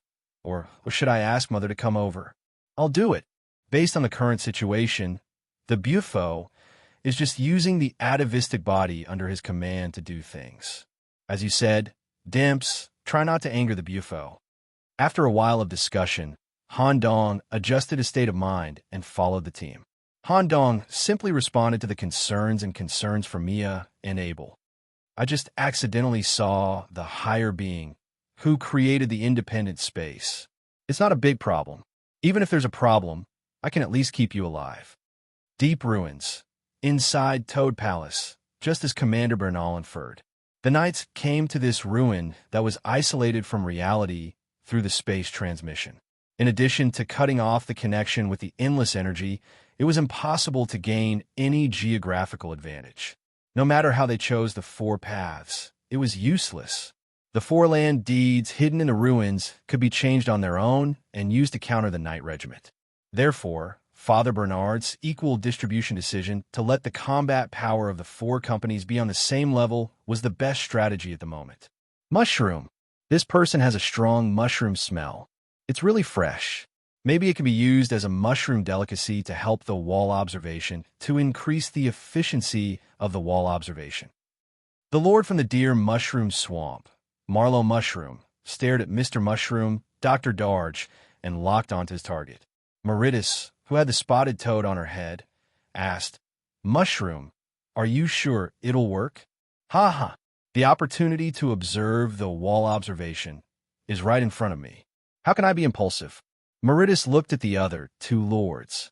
In that case, I'll arrange the conflicts in the other areas. Green, you deal with the old knight called Dark Eye. Your green plants should be able to restrict his ability. Shadow Demon, you deal with the knight who is full of blood. Use the advantage of the canyon, the ability to fly, and the shadow to bypass this elite knight who has a strong desire to kill. Kill the knights behind him. When you've killed enough, you can target him. As for me, I'll deal with the most troublesome one, the priest Abandoned Light. I'll use part of the Bufo's gift to win. However, just as Toad Girl, Meritus arranged the various strategic plans as the host. A tongue with black hair on the surface suddenly shot out from the depths of the palace.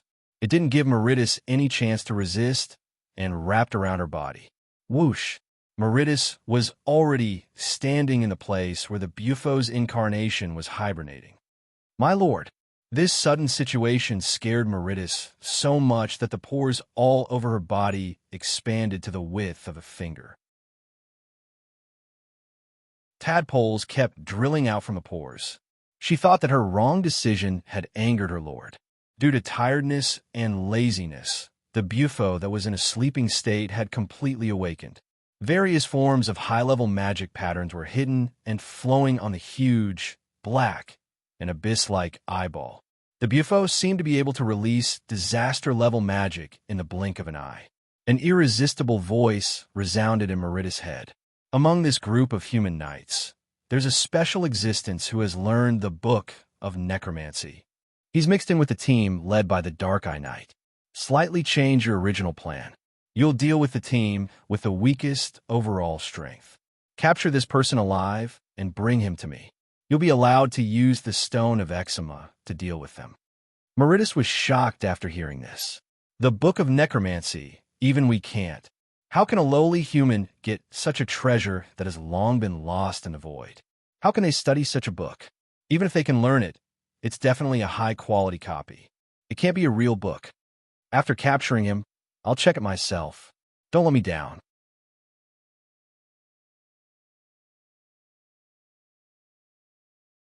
Chapter 847. They walked along the path of the toad. The road was winding and slanting downward, as if it was passing through the depths of the ruins. During the 3-hour walk, everyone found that the scale of the ruins was larger than they had imagined. Coupled with the influence of the independent space on personal senses, it made it impossible for everyone to estimate their current location. They were clearly walking on the path of the ruins without stepping down any stairs, but they felt that they had arrived at a very deep area. The humidity was getting thicker and thicker. Many knights had eczema of various sizes on their bodies, and there were toad eggs swimming inside, or burned with flames, or purified with holy light, or used the blood exchange therapy provided by the Scarlet Doctor to maintain the best physical condition of every knight as much as possible. At this moment, the night company led by Dark Eye, Mace Field stopped. The path of the toad led everyone to a lake similar to Lake Trasimeno in the ruins. Hundreds of beautiful women floated, swam, and played on the surface of the lake. Their exposed bodies were no different from humans, with a kind of water grass that could not completely cover their bodies to cover a few key parts. Their faces were painted with charming eyeshadow. On their necks was a golden collar similar to that of slaves, with a toad structure at the mouth of the collar. Due to walking in the ruins for a long time, their senses were numb, and their vigilance and concentration were greatly reduced, a kind of spiritual invasion brought by the tranquil lake. The charm of the beautiful woman, coupled with her makeup and accessories, was brought about by her charm. There were actually a few knights who took the initiative to walk towards the lake. Once they stepped into the lake, there was a possibility of deep pollution. Just as Han Dong was thinking about spreading the sound of crazy laughter, suddenly he felt a gentle and strong spiritual thread slowly spreading among the night company. There's actually such a night. Why didn't I notice it at the beginning? Han Dong looked in the direction of a corresponding scholar's temperament. Handsome and vicissitudes of life were imprinted on his face at the same time. During the march, this person would often tell some interesting stories to the knights with him. He was a knight with a sense of humor. A Petrias sky driftwood, unique as the base material, coupled with pan string. Sheep intestine, epic as the strings, an epic magic artifact made by exquisite work. Lute zither, Pan's melancholy, the strings were plucked. A light and joyful song was sung by the knight. It was similar to a country song from Italy, but it covered the entire lake in a short time. The combination of the music was perfect, and it quickly cleared away the negative influences in the minds of the knights. It even provided the knights with a buff called brisk rhythm, which increased their agility by 10%. Minstrel Meredith, she was a high-level secret guardian of the Knights of Secret Words. Meredith, who was dressed plainly, often performed for public welfare in the noble district and the commoner district. The performance fee he received from the nobles was distributed to the commoners who could understand and immerse themselves in his song. He was an unfathomable talented knight. Knights of the Secret Word, the mysterious Meredith. 6 years ago, during the night conference, he played a lullaby that was created by himself. He was so immersed in it that he fell asleep during the finals. In the end, he was successfully recruited by Captain Hugo as the second in line. You should know Nicholas, right? He's also a member of the Secret Words Knights. I really don't know him. The structure of the Secret Museum is intricate, and it's difficult to meet other knights. Just as Demps was talking, this person also cast a kind look in his direction. The cheerful tune woke all the knights up, and at the same time, it also made the coquettish women who were playing in the lake fall into a rather uncomfortable state.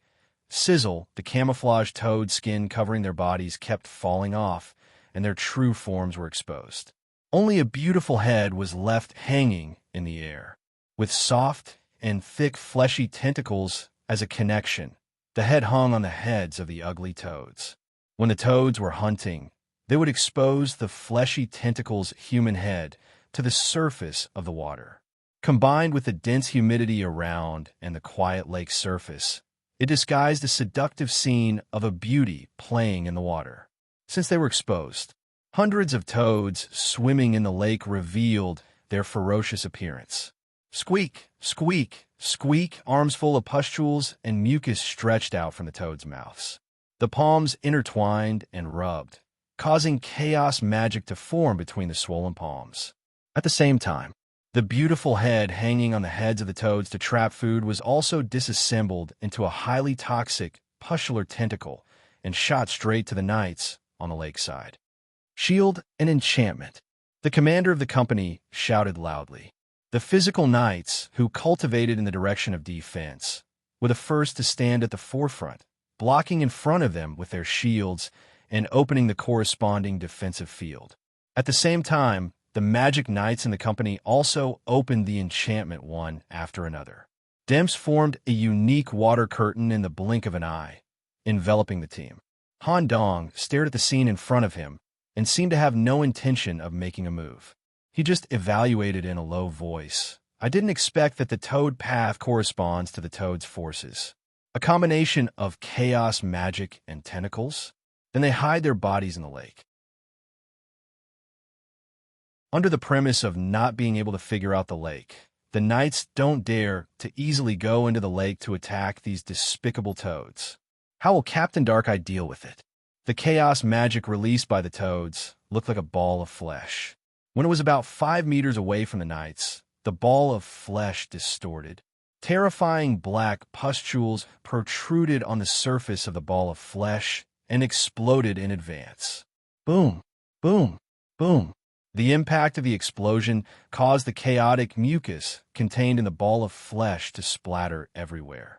The corrosive explosion destroyed the front line of defense to a certain extent, revealing a gap. The pustular tentacles that shot over took advantage of this gap and drilled into the inner part of the knights, wantonly attacking, spreading poison, and sowing toad eggs. At the same time, because of the explosion, a large amount of dust was raised on the shore. The knights became invisible, and the specific situation was unknown. Just as the toads in the lake were about to launch a second round of chaos attacks, whoosh, more than 10 arrows shot out from the dust and hit the head of the toads. They only pierced the skin slightly and didn't cause any substantial damage. However, in the next second, the arrow hit its target. A group of assassins wandering in the shadows, separated from the shadows of the arrows. It was the assassins, led by Dark-Eye Macefield, who belonged to the Black Rose Knights and had the identity of a Night Watchers, who carried out a frontal assassination in this way. They took out a black short sword and pierced through the head of the toads. They killed the enemy in one move. When the toads died, with light and precise steps, they used the toads' heads that floated out of the water as a springboard to jump between different toads and carry out a super fast joint assassination. For a moment, the attention of these toads was attracted by the shadow assassins. Taking advantage of such an opportunity, the shore of the lake was already full of knights with long-range attack abilities. Most of them didn't use magic, but took out the mechanical rifles issued by the Steam City. It only needed to consume a very small amount of energy to drive a rifle with a steam power source. It had the characteristics of high precision and high strength. It could switch between sniping and continuous shooting mode. The cartridge was loaded with the copper bullets that the hybrid demons hated the most. Fire. With the continuous sound of gunshots, layers of filthy dark body fluids gradually covered the entire lake.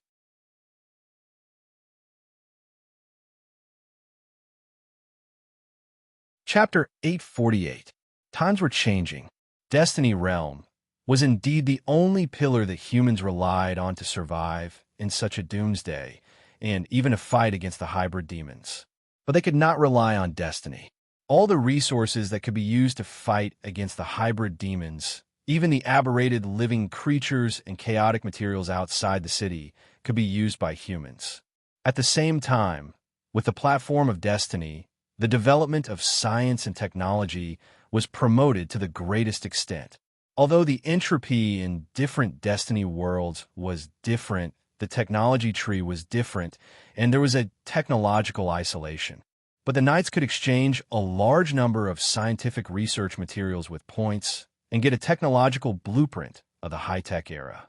With the steam technology developed by the Sacred City as the foundation and the high-tech technology of the Destiny world as the branches, they could create a technology tree that belonged to the Sacred City. They could develop military weapons that could threaten the hybrid demons. The power armor prepared by the Steam City for all the members of the expeditionary force was the combination of human wisdom and destiny platform. Similarly, more than 200 years of dissection, analysis, and research on the hybrid demon body. In addition to copper, the hybrid demon cells showed strong rejection of metal atoms. They also showed rejection, restriction, suppression, regeneration, and even cell annihilation to the holy light, mithril, and patterns recorded on the ancient stone tablets. 20 years ago, the Steam Knights Vice Captain Congreve Newton, in the name of the machinery faith, submitted a military research project to the Parliament in an attempt to integrate all the things that could restrain the hybrid demons into metal machinery.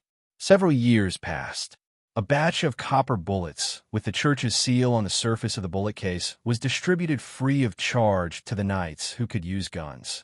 They received excellent returns in a short period of time. The bullets showed excellent lethality to the hybrid demons below the mature body stage. The bullets that successfully hit the target could effectively inhibit regeneration and cause damage at the cellular level.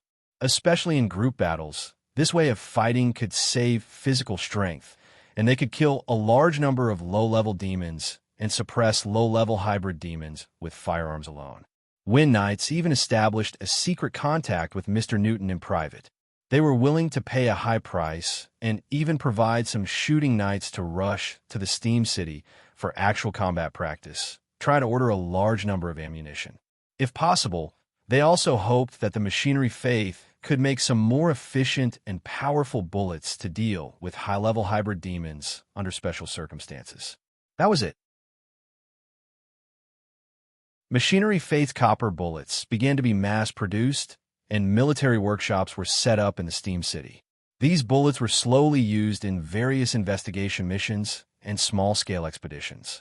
In order to welcome the arrival of the Great Expedition, Congreve Newton took the initiative to apply for a batch of funds from his sugar daddy. He produced a large number of copper bullets and provided them to the expeditionary army for free. Many of the knights who had benefited from it had a different kind of respect for Mr. Newton. The battle on the lake had come to an end. Relying on Shadow Assassin to launch a surprise attack and attract the enemy's attention as much as possible. He then used the assassin's heart to find out the weakness of the toads and sent it back to the knights at the lakeside. Using the dust raised by the explosion as cover, the knights who were proficient in firearms locked onto the weaknesses of all the toads with precision aiming instruments. Tongues of flame spewed out. Within 10 seconds, all the monster toads in the lake were killed. This bullet, is it a product of the machinery faith? Mr. Newton had really spent a lot of effort on the copper coating, the engravings of the secret text, and the high-concentration holy water at the core of the cartridge. This kind of thing could probably deal with low-level evils and wild beasts with a single shot. Even newborn hybrid demons would be injured. However, this lake was probably just a test for the toads. Through hundreds of wild beasts that were not even hybrid demons, they used the lake as a cover to test the strength of the knights. Next, the real thing should be revealed. Just as Han Dong thought, hundreds of toads were killed. A whirlpool slowly appeared in the center of the lake, and the lake water kept flowing into the depths. As the lake water receded, the entire lake evolved into a spiral staircase that extended into the depths of the ruins. It seemed to be the nest of the toads. Since the mission of the knights was to win the battle, there was no reason to retreat. Under the singing and playing of minstrel Meredith, all the knights maintained a high mental state and went deeper into the ruins along the spiral staircase. The deeper they went, the stronger the physical reaction. In addition to some herpes growing on the surface of the knights' bodies, some of them also had toad skin structures. A few of them even had a few tufts of black hair growing on their skin. Han Dong also turned off Magic Eye during the whole process and secretly thought of a plan. A different world, the staircase at the bottom of the lake led the knights to the depths of the underground, corresponding to a dark and humid giant cave. Torches couldn't be lit here at all. Once they were taken out, they would be soaked.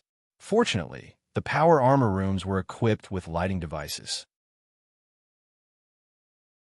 Some knights who were proficient in holy light and fire also lit themselves up to illuminate the cave at the bottom of the lake. It was similar to a natural karst cave, but there were a large number of circular protruding structures between the rock layers, similar to the skin of a toad. What is this building? A strange and huge stone building was located about 100 meters in front of the knights. From the current perspective of the knights, they could only see the front door of the building. The door alone was dozens of meters high, and the whole building was completely attached to the cave. A stone toad was set up on both sides of the door. Toad. Palace? Han Dong interpreted the high-level text imprinted on the base of the stone toad. We should be in the front yard of the Toad Palace. The grotto was essentially the Toad Palace, which was the territory of the medium title deed. The scale of the interior of the palace should be frighteningly large. The battle might be different from the large-scale battle imagined, and it would evolve into many small-scale conflicts within the palace. I don't know how many toads are hiding inside. Thinking of this, Han Dong's left palm slowly overflowed the black sand of death, and the sand wrapped the moving deed, Scarlet Manor. According to the method described by Scarlet Count, it was to verify if the title deed could be swallowed. Buzz, the title deed trembled slightly. Count, didn't you say that only the title deed of the same type can be swallowed? This toad's mid-level title deed was built in a cave at the bottom of the lake. The humidity was extremely high, and it existed in the form of a palace. It was completely different from a Scarlet Manor. Why is there still a reaction? Count in the body was also confused. Strange it shouldn't be. How can this Count's manor be connected to this damp, dirty, and unartistic toad territory? Is it because the inside of the palace is different? Let's not talk about this first. Let me ask you, can it be swallowed? If there is such a resonance, it means that there's a homology between the titles. It can definitely be swallowed. But then there is no problem. Hey, don't mess around. Didn't you see the Bufo secretly observing all of this? Forget about the rats in Perugia. You guys caught their weakness and won by chance. The Bufo is not an atavistic body. Even the mythical body is not worth mentioning in front of it. This Count doesn't want me turned into a breeding body for its larvae. I'm also very scared. Don't worry. If I'm not sure, I will not start a war. Even if you are sure, you can't. This Count will never participate.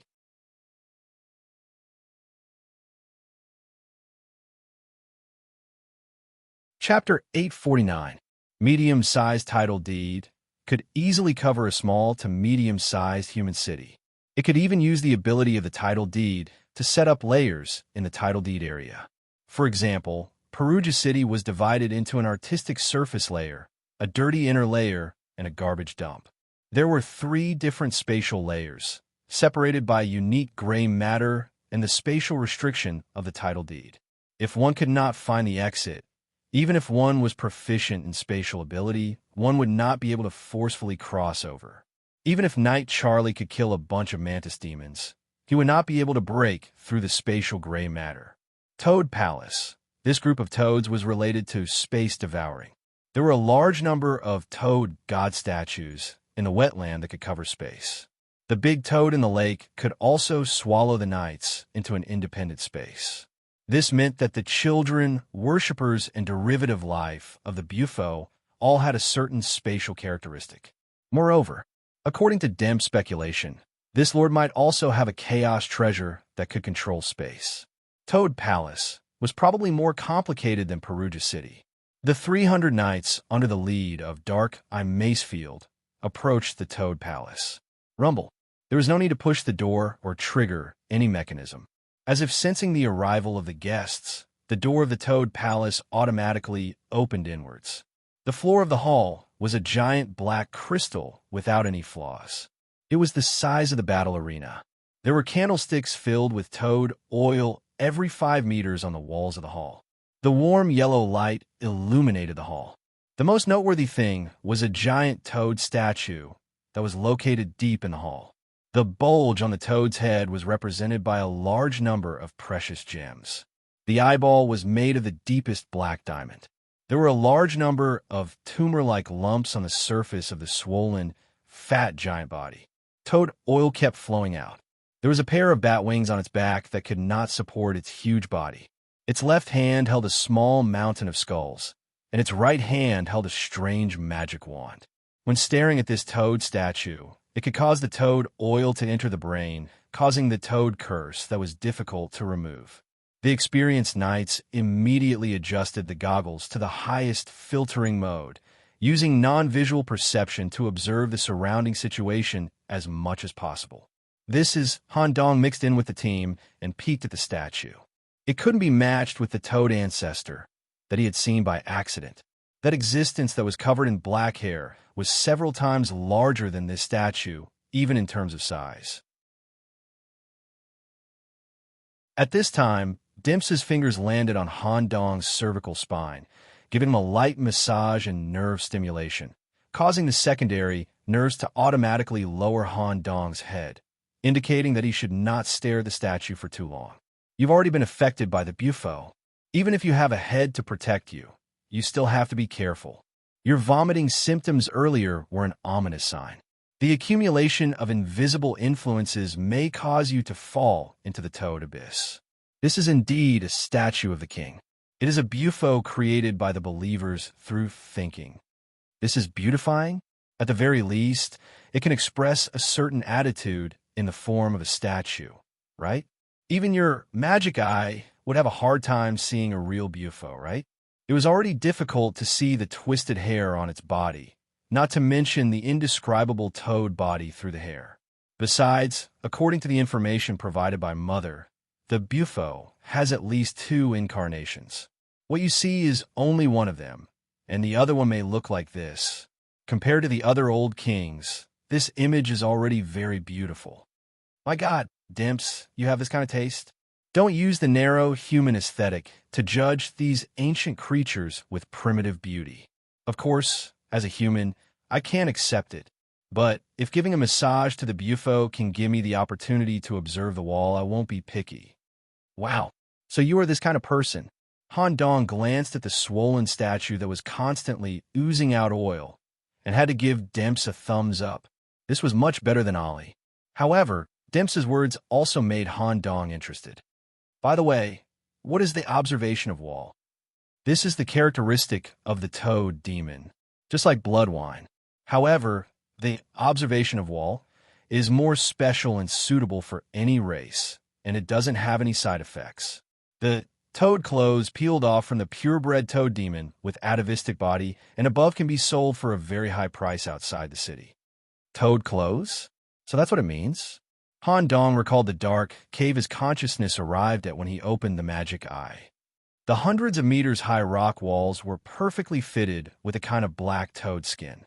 The protrusions of the rock and the dots of the toad skin formed a strange picture. Han Dong even saw a door on the surface of the rock wall, a door that led to the truth. That's right, the descendants mixed with the blood of the bufo will shed their skin after a period of time. I remember that it is measured in years. This toad clothes contains the truth of a universe that the toad demon has comprehended in the past few years and decades. The protrusions and lines on the surface of the toad skin are the records of these comprehensions. The shed toad clothes will automatically stick to the rock wall, forming a kind of wall that can help others comprehend the truth. The toad clothes belong to different people, so the comprehension of the truth it gives is also different. The toad clothes of the mythical body are extremely valuable and can even help us break through. If it's the toad clothes shed by the bufo, Dimps was also surprised. You saw it when you connected? Yes, the black wall with the characteristic of moving, I saw a door on it. When talking about this, Dimps became very serious, and the strength of his fingers massaged also increased. He talked about a very important matter, referring to the comprehensive military strength of Perugia City. If the Landede War is launched, can you provide the same military strength? Dimps, didn't you say that the bufo is a big problem? You still want to start a war? The Landede War is absolutely protected by the rules, and the specific level is much higher than the battle book signed by the knights and the hybrid demons. As long as we find the right opportunity to launch the Landede War, even the bufo can't interfere. After the war, if the bufo wants to kill us at all costs, even if Han Dong can't do it, Mother will come to help. This was a once-in-a-lifetime opportunity. Even if there were some atavistic physiques that had the blood of the toad ancestor flowing in their veins, they would not be able to obtain the opportunity to observe the wall from the toad ancestor before they made a huge contribution. In short, if you find the right opportunity to start a war, I'll support you. At that time, tell Abel and Mia in advance and let them be prepared. Okay, just when the two were talking for a while, led by Minstrel Meredith, with various long-range detection methods provided by the knights, they had completed the search of the Toad Palace Hall. There was no danger. As the knights entered, the 100-ton gate of the Toad Palace suddenly closed, and at the same time, black hair grew on the stone gate. Some kind of seal that couldn't be broken sealed everyone inside. If they wanted to go out, they had to win the battle in the Toad Palace area. Just when all the armed soldiers were staring at every corner of the Toad Palace, preparing to deal with the Toad hybrid demons that might come out from the shadows. The hall was still very quiet, and there wasn't even a trace of hybrid demon aura. It was as if the owner of the Toad Palace wanted to play a game with the knights.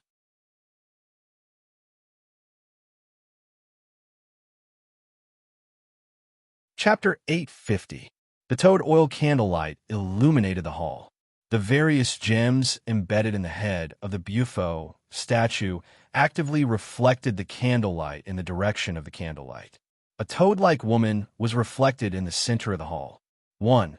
A spotted toad was lying on top of the woman's head. It exhaled a kind of cold, poisonous gas as it breathed. 2. Damp and curly hair fell in front of her, covering more than 90% of her face. Only the outline of an oval face was faintly discernible with a little charm. 3. Her graceful body was wrapped in thin, transparent silk clothes. It was faintly discernible as it floated in the candlelight. 4. The lower half of her body was soaked in a pond. The pond and the ripples were also formed by the reflection of the gems. A voice that imitated the human language came from all around Toad Palace. Human knights who came from afar, I would like to express my respect for your courage to go to Toad Palace. I'm the owner of Toad Palace, Meritus. I'm very happy to meet you here. There seems to be some very special knights among you. The pale yellow eyeball hidden in the hair moved quickly, searching for some knights who emitted a unique aura. I'm very opposed to using a rough and chaotic way to conduct the so-called war.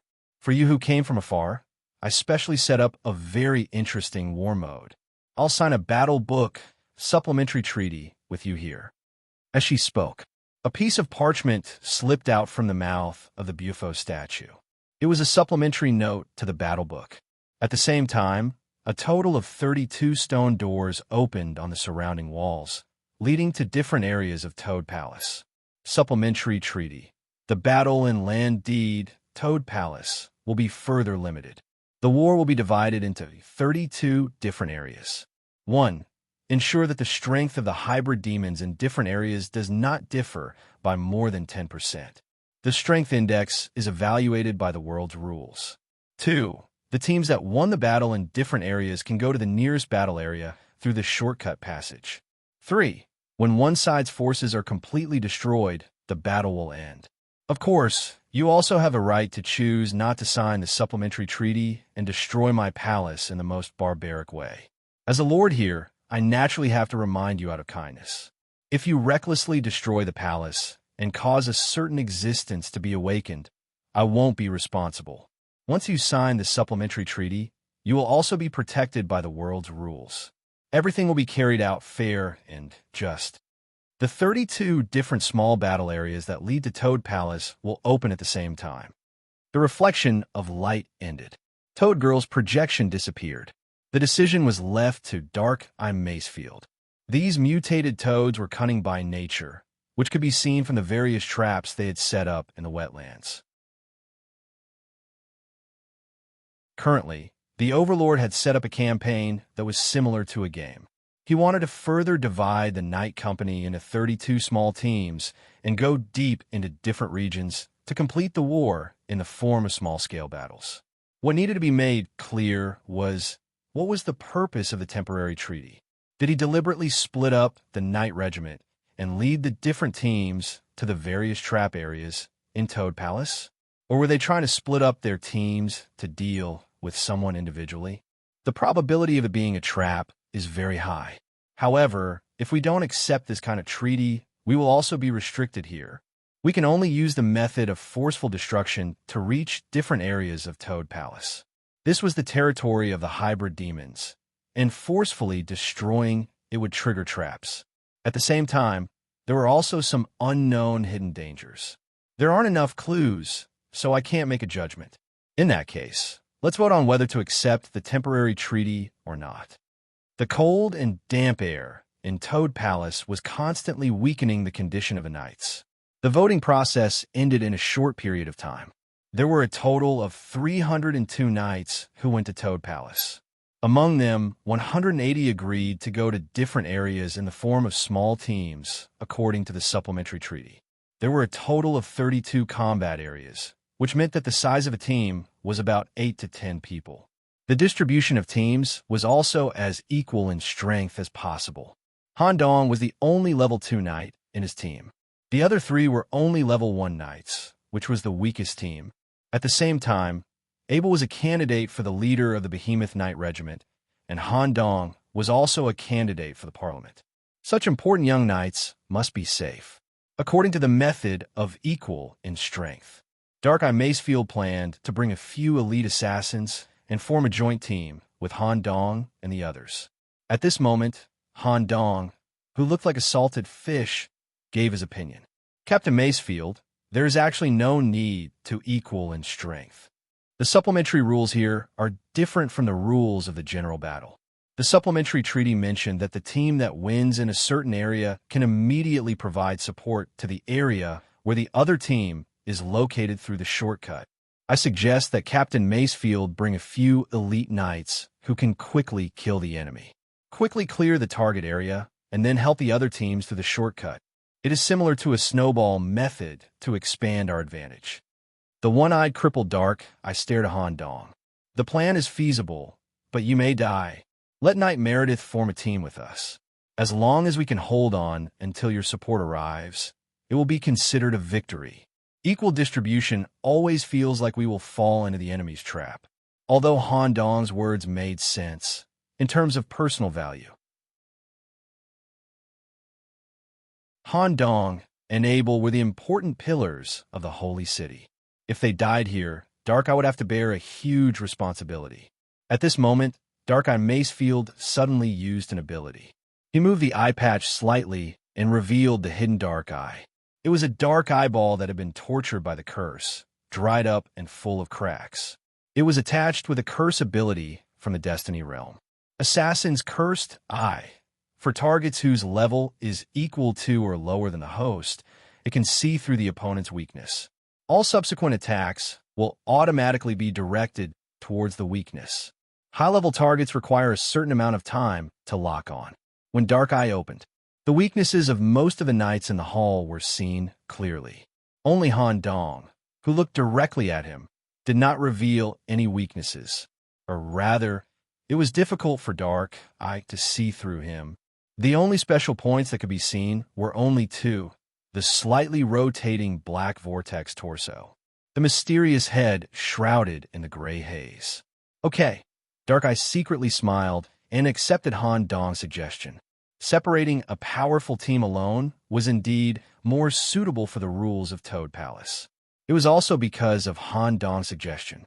Minstrel Meredith, who had brown curly hair and was dressed in light blue and green, approached with his unique lute on his back. Meredith was also a very special knight. He seemed to be able to chat with many people in the expeditionary army, but he did not belong to any team and acted alone. He recited poems, told interesting stories, or sang a pleasant tune among different knight groups. Just as Meredith arrived, a knight with a broad body and a primitive tribal pattern on his face also came one after another. He held a battle axe with lightning dancing in his hand, and there were some small ancient totems hanging on the leather at his waist. Teacher Asama. Abel, I have to take care of your safety. If anything happens to you, the commander will probably slap me to death. The person who came was Abel's daily combat training teacher, a member of the shaman faction in the Behemoth Knights, Asama Thundercaller. As for Asama's teammates, the reason was simple. As knights of the older generation, they had undergone combat training with Abel. In the eyes of this group of beast knights, Abel was not a newcomer. Instead, he was a ferocious beast that even they were a little afraid of when he went crazy. As for Nicholas, who was stronger than Abel and won first place in the night conference, his strength was naturally needless to say. The sharp sense of smell of a beast allowed Knight Asama to smell a sense of danger from Nicholas. Coupled with this mysterious bard, the strength of this team was not weak at all.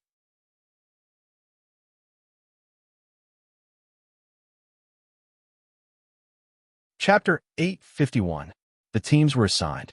They opened their respective stone doors and entered the corresponding Toad Palace. In the blink of an eye, the hall returned to its original state. There are no stone doors between the walls, or it could be said that these 32 passages were created in a different way, through the chaos treasure given to Meritus by the Bufo, the Stone of Ectoma. The purpose was to completely separate the knight regiment. What awaited the different knight squads was to fall into Meritus's meticulously arranged trap. Of course, even if they didn't accept the additional treaty, they would still fall into the trap if they forcefully destroyed Toad Palace. There was another reason for the temporary treaty to separate the Knight Company. At this time, amidst the pus flowing out of the Toad statue, Mary Dis, who was holding a pure emerald, slowly emerged. A swollen tongue, full of pustules and small holes stuck out from the hair, covering her face, licking her damp, curly hair. The most troublesome assassin is unexpectedly not following the young knight. This is very easy to deal with. Although the next knight is also troublesome, it isn't the worst situation. First, I will absorb a few weak knights to improve my physical condition. Then, I'll find an opportunity to get rid of all the knights around this brat, and capture him alive and bring him to the Lord. If he really is related to the Book of Necromancy, I'll definitely receive an unprecedented favor by presenting him with such a great gift. I will be very close to becoming a legend. In the passage lit by the toad oil, Knight Asamo, who had a strong physique and almost occupied the entire passage, walked at the front. Abel followed closely behind this shaman priest. The two often exchanged a few words and seemed to have a good relationship. Asamo Thundercaller was born as a shaman priest because of his family's origin. Before entering the Destiny space, he already knew some basic shaman witchcraft. He could summon thunder and lightning by chanting incantations under certain circumstances. During the Apprentice Knight period, he majored in control. Asama had perfectly combined the attributes of the shaman priest and the wild beast, wielding the bear soul and cultivating a body comparable to that of a giant bear. He had combined the most primitive power of the shaman priest's heavenly lightning with his own fighting style. He was a hot-tempered shaman warrior. Of course, it was related to thunder and lightning. From time to time, Asamo would also glance at Demps, who was in the middle of the group. It was as if he could sense a unique source of lightning in Demps's body. Mia naturally followed Han Dong closely. Even with the addition of two powerful knights, in Mia's eyes, Han Dong was still the most reliable. All kinds of bones were already in his hands, ready to release bone spells to protect himself at any time. Han Dong, on the other hand, seemed to be at ease. Taking advantage of the free time in the passage, he tried to have an in-depth conversation with a bard whom he had never met before. In the battle at the lakeside, Han Dong had made up his mind to pull this senior into his plan. "I'm not floating, the world spins," I read. "My history is like a night watchman." Joy and mystery have an incomprehensible attraction. The poetic singing resounded in the tunnel, making everyone feel refreshed, and at the same time, they could use the music to investigate the tunnel. "Thank you, Senior Meredith." Meredith always had a kind smile on her face. "Nicholas, since you're someone valued by Commander Hugo, even if you didn't say anything, I would still do my best to protect you. However, you seem to be deliberately hiding something. I don't know if it's just my imagination." Han Dong was also shocked by Meredith's words. Logically speaking, from Han Dong's subjective point of view, He played the role of a standard salted fish the whole time and did not show any excessive desire. It should be your imagination, senior. I just want to preserve my strength so that I won't be a burden in a critical moment. So, I didn't do anything before entering Toad Palace. Meredith did not answer and continued to hum. It was an unusually long passage. Han Dong and his group walked in the passage for more than 5 hours. He even suspected that small-scale conflicts had broken out in other areas before he finally saw the end. Finally, where does such a long passage lead to? When he pushed open the cold iron door at the end of the passage, it was neither a secret room in Toad Palace nor the Lord's bedroom. Backyard. It was a square-shaped backyard area.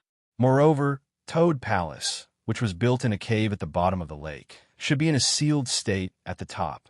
However, the roof of the backyard corresponded to the sky, and it was not some kind of illusory stone, but the real sky.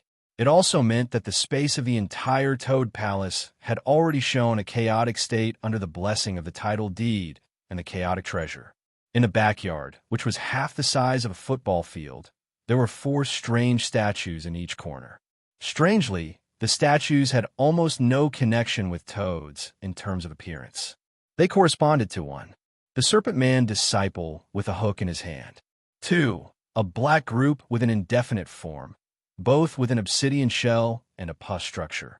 3, a giant savage with a body full of pustules, wearing a snakeskin coat and holding a toad hammer.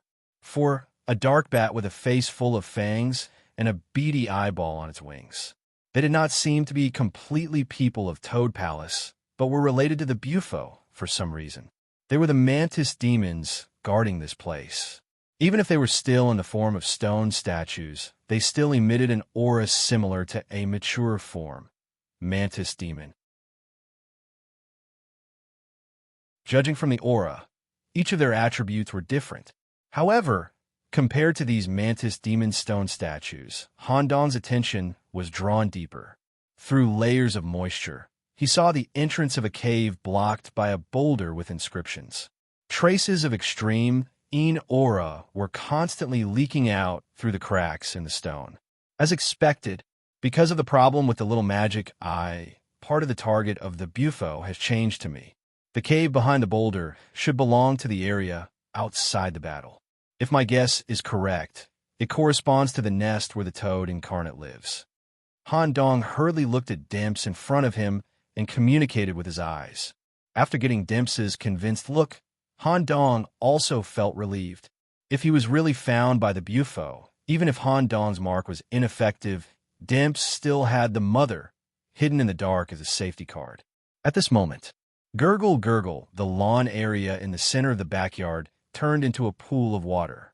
A humanoid life form stepped on a toad. To be precise, its lower body was merged with the toad, and its upper body was covered in a cloak. This person was the messenger who signed the battle book with the expeditionary army at the lake. When this messenger appeared, the humidity in the backyard immediately increased. It directly caused the stones on the surface of the stone statue to disintegrate layer by layer, revealing the mantis demons hidden inside. A total of 5 mature mantis demons, if measured by the strength of the Scarlet Count, was equivalent to fighting 5 Scarlet Counts at the same time, and it was in a humid environment that was advantageous to the other party. If the other night squads came to the backyard, they would probably be in trouble. Shaman Asimo, who was standing at the front, didn't look too good. He used bandages to wrap his palm and axe handle to prevent it from falling out of his hand in the following battle. 5, and 2 of them have already shown signs of atavism. Should we fight separately or work together? Han Dong immediately gave his opinion. We're not familiar with the 2 seniors, so it's not easy to cooperate. This group of mantis demons seems to have lived together for hundreds of years. It's better to separate. Well, choose the target.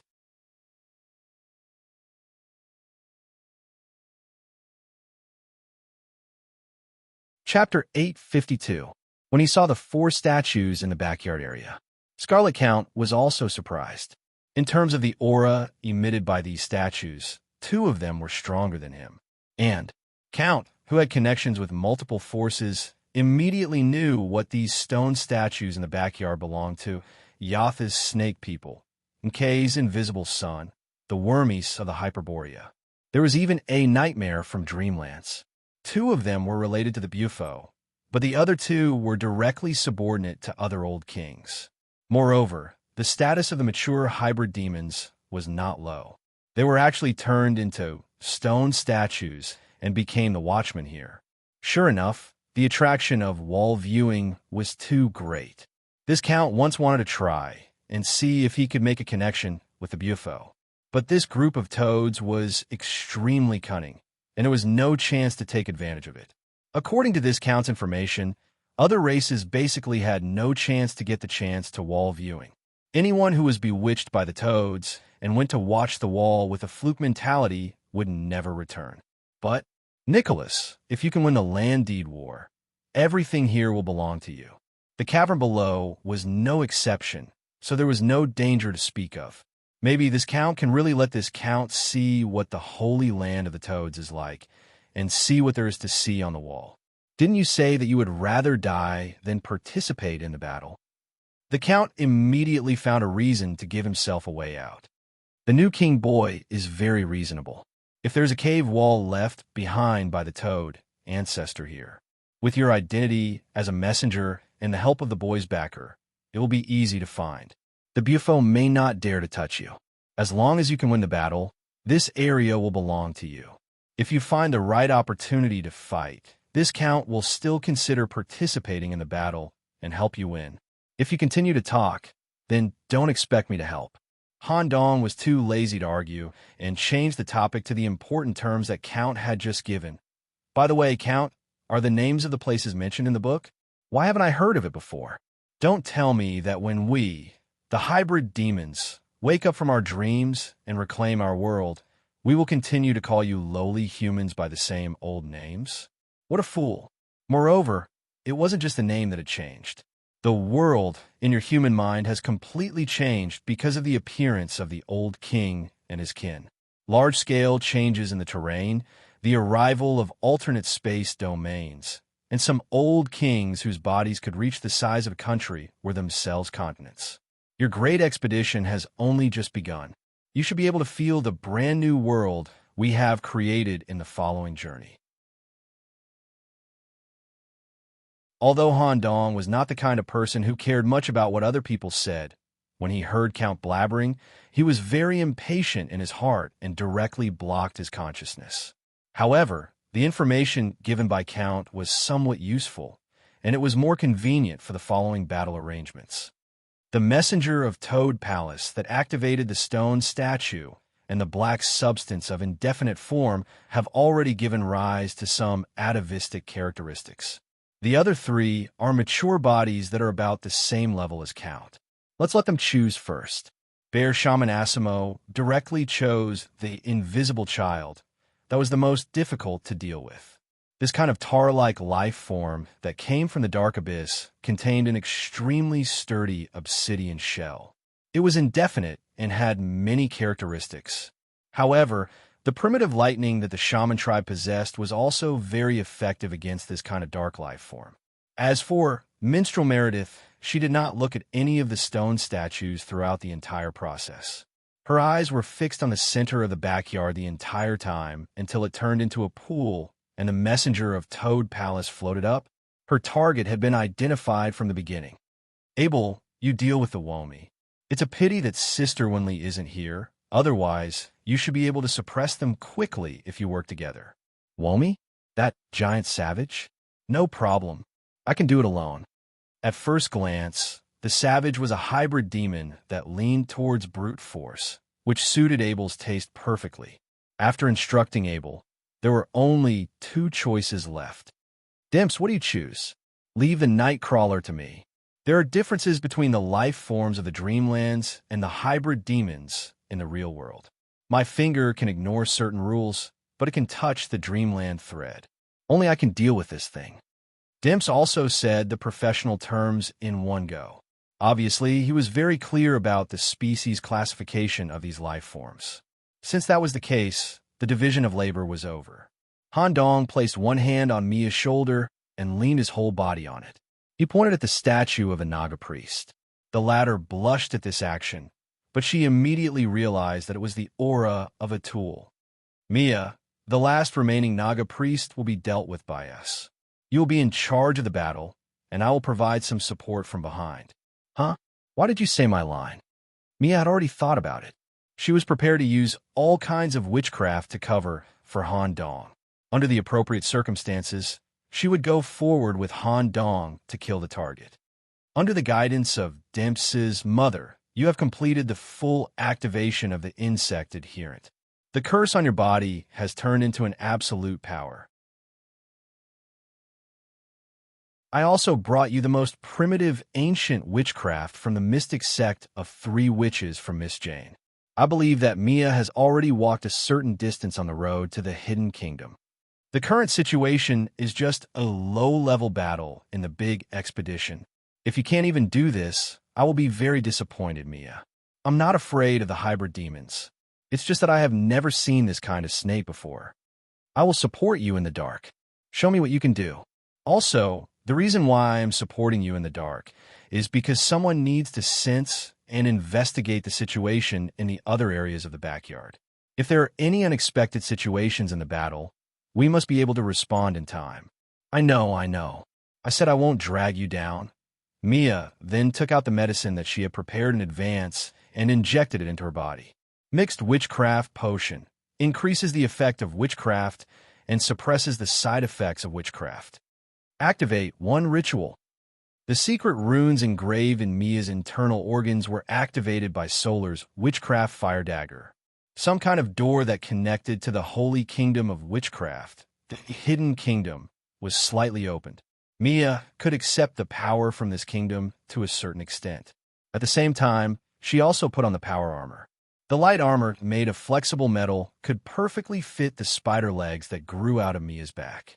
Through the casting inscription and magic circuit extension engraved in the flexible metal, the spellcasting that originally required both hands could be done by the spider legs. Clusters of witchcraft energy began to condense on the surface of the spider legs. At the same time, the demon's sword, katana from Ghost Stories, was also in Mia's hand. A pale female, ghost in white clothes, also floated in the backyard. The opponent was a mature hybrid demon. In terms of strength, it often required a whole night squad to deal with it. Mia couldn't hold back any of her strength. She had to go all out from the beginning. Staring at the Japanese female ghost, katana floating in the courtyard, Han Dong's thoughts were slightly affected. I don't know how Miss Chun-Li is in the Destiny realm. I should get her out as soon as possible. Thinking of this, with a series of crow feathers falling, Soren held the black magic staff in his left hand. Perhaps it was because of the series of experiences in the Chaos Death prison that the undead priest's arm grew.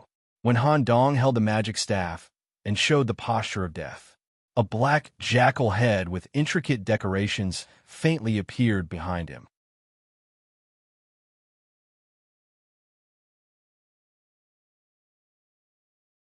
Chapter 853. Mythical Level Contact. Just as Han Dong took out his staff, the raven, and unleashed the power of death, the raven's aura changed. Meredith, who had just taken out the loot, immediately turned back and saw the jackal head virtual image that appeared behind Han Dong. Meredith couldn't help but smile when she saw this scene. After all, in the knowledge of ordinary knights, mature body definitely needed a small team of ordinary knights to deal with. But with Han Dong, who had mythical level contact and the same pollution-free physique as Captain Hugo, Meredith was not worried about anything. She could deal with the target he had locked on with ease. The Toad Palace messenger, whose lower body was merged with a toad. A serenade was played. Combined with the current night environment, the elegant and quiet sound of the lute immediately acted on the Toad Palace messenger. Thin catgut threads from God Pan shot out, undefendable and irresistible. The catgut threads were connected to the messenger's head. A consciousness visible to the naked, I was directly pulled into the lute. Of course, things were not that simple. The lute also overflowed a lot of clear water on the surface of the lute, and a toad skin structure appeared on the surface. Obviously, Such equipment alone was not enough to seal the messenger. Meredith sat down cross-legged and continued to play the tune. Every time the strings were plucked, an invisible barrier formed around his body. When the shield was completely formed, Meredith's consciousness also entered the lute to kill the hybrid demon in a battle of consciousness. The originally cruel battle of life and death was forcibly transformed into an elegant solo by Meredith. Compared to the elegant battle of this one, the battle of another high-level knight was not so quiet. Bear-shaped shaman, Asimo, the giant bear-like body, jumped up, and his eyes locked on the invisible child covered with an obsidian shell and a tar body. Even if the surface of this shapeless object had reflected some atavistic lines, and the whole body exuded an ancient and dangerous aura, Asimo was not afraid at all. He did not immediately wave the giant axe with thunder and lightning. Instead, he reached out and touched the intricate totem hanging on his waist. On the surface of the totem, there was a male god with goat horns. Both of his hands were holding the most primitive thunder and lightning. Asama chanted a primitive incantation and threw out the totem in his hand. During the flight, the totem, which was originally only the size of a palm, expanded to 3 meters in size. Boom! Instead of crashing into the target, it took root vertically in the ground. At the same time, a pure bolt of lightning descended from the sky and struck the totem. Lightning surged on the surface of the totem, completely activated. Totem was an AoE ability unique to shamans. Totems could establish a connection with the gods worshipped by the shaman priests. Thus, in the form of totems, they could enhance the effect of their own domain. As long as they were within the range of totems, they would enjoy the blessing of totems. Yurto's Storm Shepherd's Totem effect 1. Increases lightning affinity of all allies within 10 yards of the caster.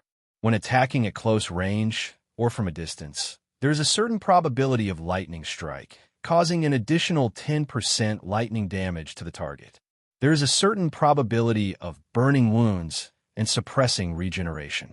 When attacking or casting spells, there is a certain probability of injecting lightning element into the magic core, increasing magic damage by 1% to 30%. There is a small probability, less than 5%, of increasing the current magic level. 2. Every 10 seconds, the nearest enemy will trigger lightning strike. At the same time as the totem was activated, Asama also took out the giant bear's strength and waved the giant lightning axe in his hand, slashing heavily on the target's obsidian shell. Crackle, lightning surged. The lightning strike almost lit up the entire backyard. Several cracks appeared on the invisible child. A shell and a tar-like substance gushed out, trying to fill in the cracks. Although Asama had a confident expression, the pain in his hand was real. Originally, Asama, who had stored up his strength and the blessing of the totem, had planned to attack first with a lightning strike. Although it was not a one-hit kill, it would at least cause some injuries. However, it had only cracked a part of the shell, and the shock had caused his hand to hurt. This thing's shell really can't be hit head-on. Looks like I can't use brute force anymore. I have to find an opportunity to attack its insides. At the same time that Asama retreated, Asama's eyes lit up. The invisible child, which had looked like a sludge monster, suddenly changed its form and turned into a terrifying 4-meter-tall body. The broken obsidian and sticky substance on the surface of its body combined together, looking like a broken flesh wall.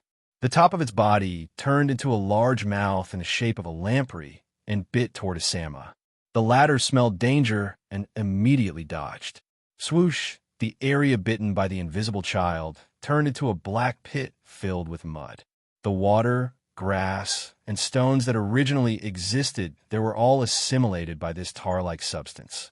Immediately after, the invisible child's form changed again, turning into a humanoid black giant. Its arms turned into several hardened tentacles that could freely extend and shrink. It spread its arms. In the form of a pincer attack, it continuously pierced through Asama's body.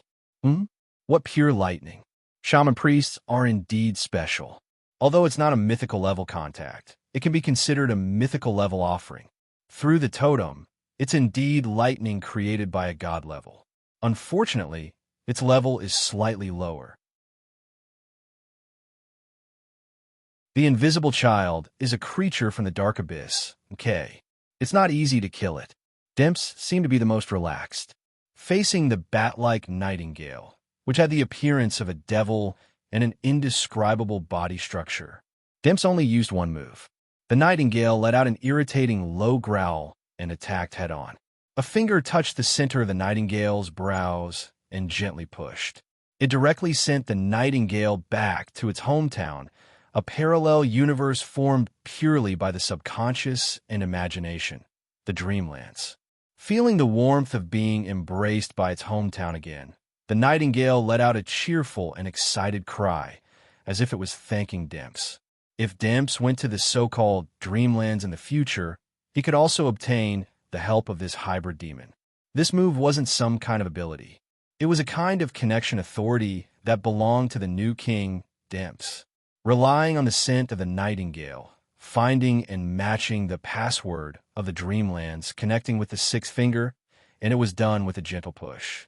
After it was done, just as Dimps was about to take a short break, boom, a muffled sound of impact came from his side. A black metal figure flew straight and accurately hit Dimps's body. Boom! They both crashed into the wall behind them. Fortunately, Dimps had the magic shield on at all times, so a simple physical impact was not a big deal. The black figure in front of Dimps was Abel wearing the power armor Black Dragon, and Abel's target, the Womi in the northern terminus, had now grown to 8 meters, 3 times the original size, and it was still growing, and its strength was still increasing.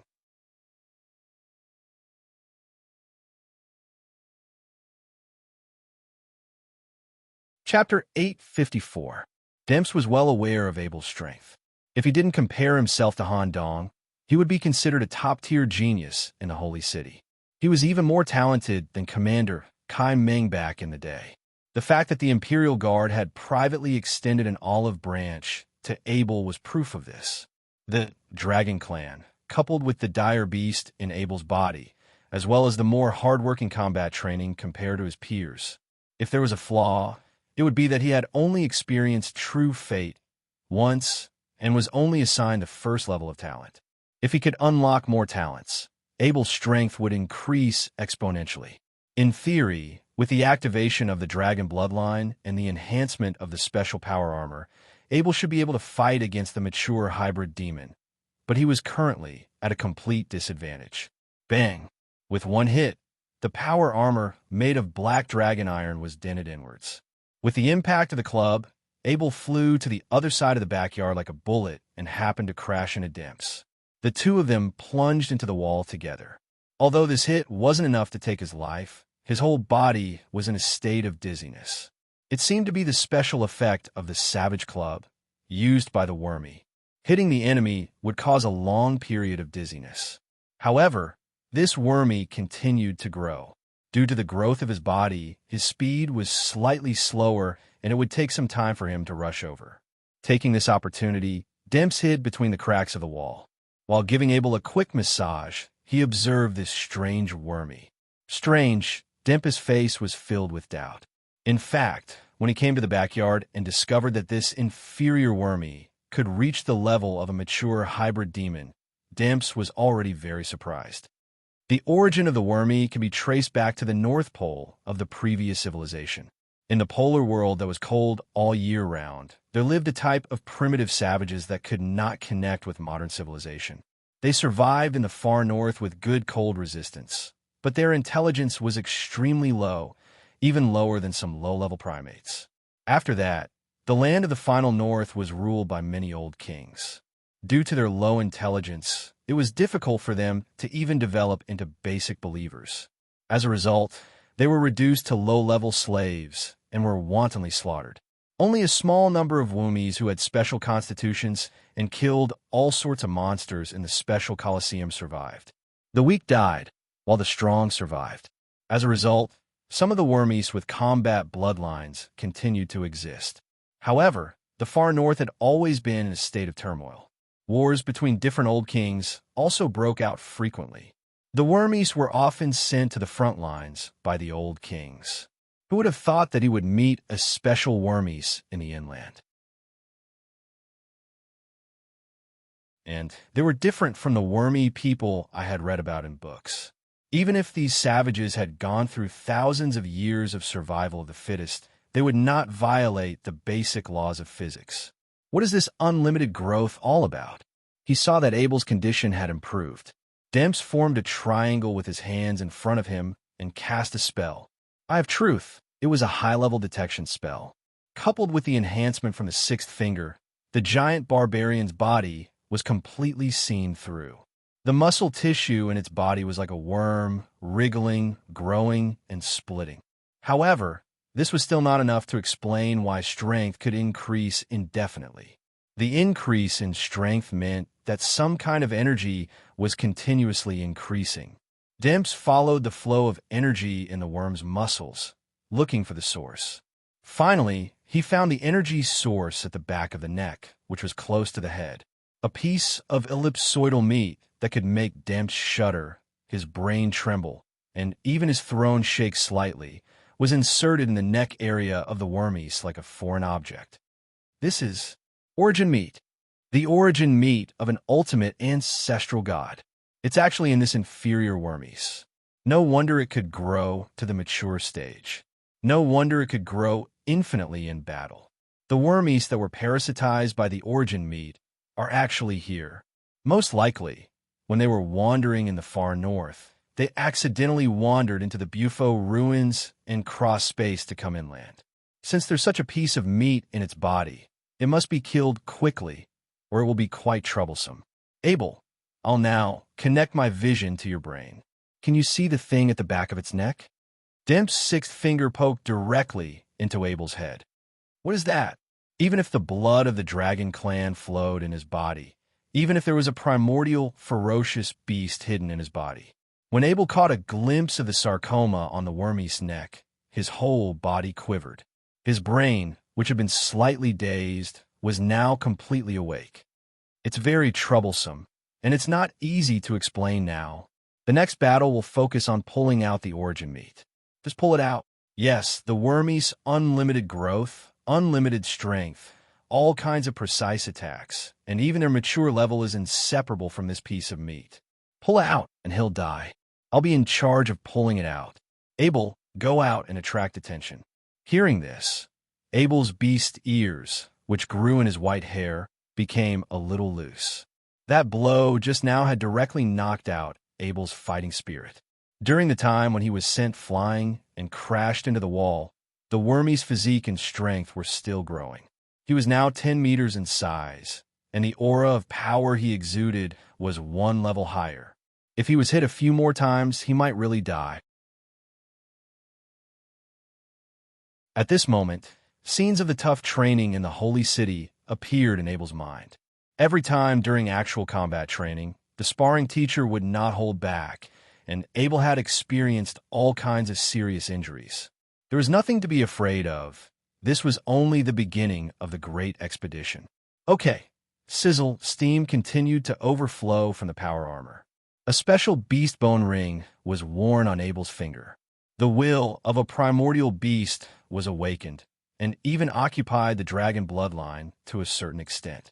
Some of the dragon scales that protruded from Abel's body were also dyed black. His body crouched on the wall.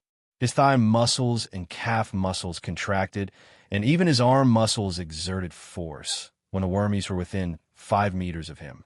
Abel, who was crouching on the wall, exerted force with his entire body. Boom!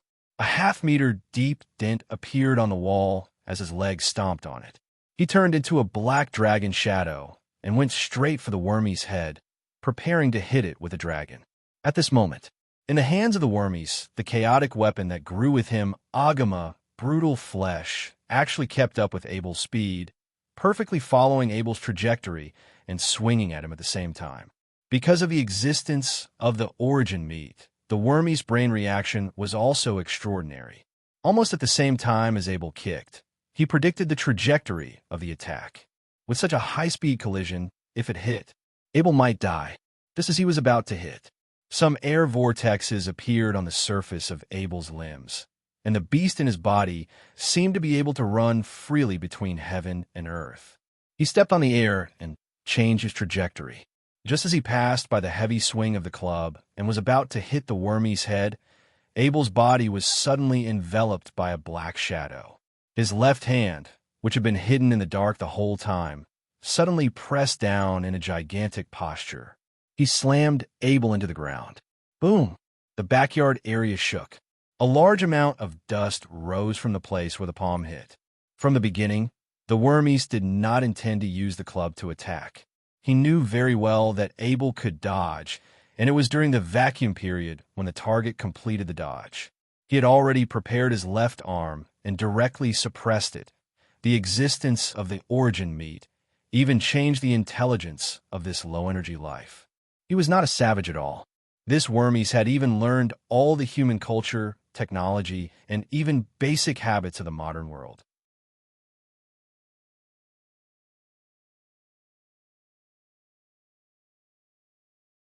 Chapter 855. This was not a simple crushing of a palm. Upon closer inspection, one would discover that the wormy's palm was densely packed with worm muscles. These worm muscles, which possessed great strength and were controlled by a small amount of origin flesh, could easily drill into the target's body and cause destruction while assimilating flesh and blood. Once the flesh was destroyed by these worm muscles, it would also transform into worm structure and become the wormies. In other words, this palm strike was likely to kill Abel. Boom! The backyard trembled. Where the palm struck, the ground also sank a full meter. Demps, who was about to go around the back of the neck, was also shocked. This palm strike was not weak at all. If it hit Abel directly, his life would be in danger. Between go around the back of the neck to remove the sarcoma and change direction to save the teammate, Demps was more inclined to the latter. At this moment, a voice came from where the palm struck. Demps, hurry up. The next second, the wormy's palm that was pressed heavily on the ground was slowly lifted up. As the battle progressed, the wormy was already 12 meters tall.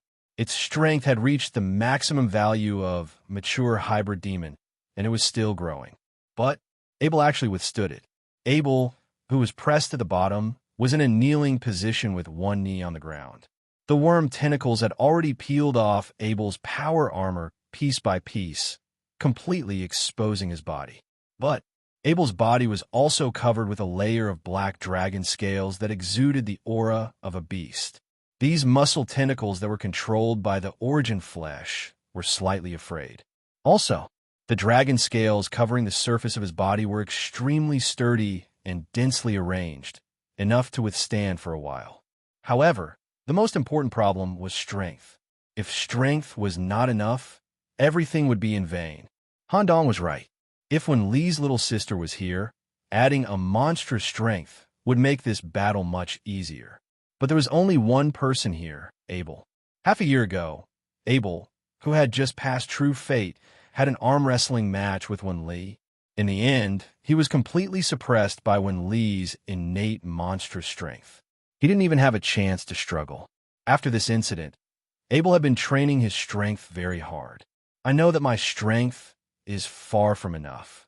If I had more chances to enter the Destiny realm, I would definitely be able to reach Grandfather's level of strength as soon as possible. I can't fall here. I still want to climb to the top of the holy city with Nicholas. Abel, who had short, fluffy hair, at this moment, under the agitation of his bestial nature, his white hair had already grown to his shoulder blades.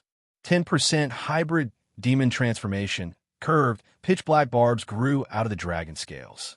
He exhaled a black breath that could be seen with the naked eye between his teeth. The muscles on his legs swelled, making him look more like a wild beast.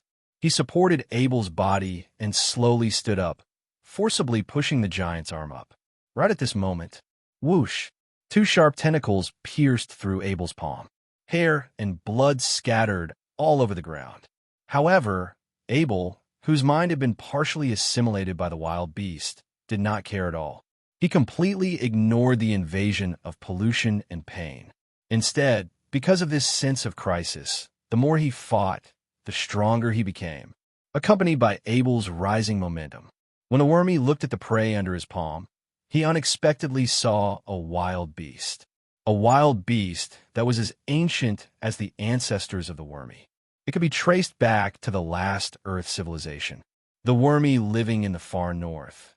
Even if they had a good fighting bloodline and were equipped with their own stone weapons, when they encountered this wild beast, they could not resist at all. Once they encountered it, at least half of the wormy tribe would be eaten up. The primitive fear rooted in the depths of his brain was activated. His strength relaxed. Abel felt the weakening of his strength and used this opportunity to push up. He forcefully pushed the 12-meter-tall wormy, causing its center of gravity to lose its balance. Demps secretly smiled. He had already lurked behind the wormy's neck. There was only one excellent opportunity. If he could not pull out the sarcoma, the chance of victory would be very slim. Origin meat. I didn't expect to encounter it so early. Fortunately, I have Mother's Rubik's Cube with me. During the Scarlet Battle, Demps had borrowed the power of the Rubik's Cube to fight against the centipede butler and his insect blood descendants who were no weaker than Count. It was the same now. The Rubik's Cube in another dimension was placed in the air by Demps, about half a meter away from the back of his neck. Next, Demps used his sixth finger to draw a strange peeling array on the back of his neck. It could effectively peel off the origin meat that did not belong to the wormy. The preparations were complete. Demps directly put on 3 layers of anti-magic gloves, blue excellent, and reached out to grab the sarcoma on the back of his neck. For a moment, the wormy also felt a strong sense of crisis. He steadied his body and reached out to grab Demps on the back of his neck. A large number of insect tentacles had drilled out of the giant's fingers, determined to tear Demps into pieces. Damn it, the origin meat is harder to peel off than expected. This wormy should have been combined with the meat for hundreds of years. A layer of the anti-magic gloves on Demps' hands had been worn off, but only a small part of the meat had appeared. The giant's palm that came from the side could not be blocked by the magic shield alone.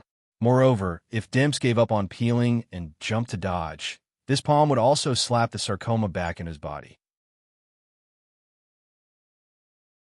At the critical moment, a black sandstorm in the shape of the head of the undying Sacrifice Imhotep attacked. It instantly covered the surface of the wormy's palm. The insect tentacles that came into contact with the black sand turned into powder. Even the flesh on the surface of the arm was constantly falling off. This black sandstorm was cast by Han Dong with a perfect incantation and with the help of the staff. Immediately, the sandstorm condensed and turned into a solid pharaoh's wall with a black jackal head on the surface, blocking the weakened palm attack of the wormy. Demps looked back. Han Dong, in the other corner of the backyard, was nodding slightly at him. Nicholas, helping is one thing. I can't share this piece of meat with you. For a moment, Demps' fighting spirit soared and fully activated the demon man's state. Before the 3 layers of anti-magic gloves were about to be corroded, Demps also turned into a boorish man for a moment and pulled out the ancestor meat. The moment the meat left the body, it wanted to find a new host. Demps, who was the closest and exuded the aura of a king, was undoubtedly the best choice. But Demps was already prepared. When the meat was close, it touched the preset Rubik's Cube trap and was immediately sucked into it. "You done?"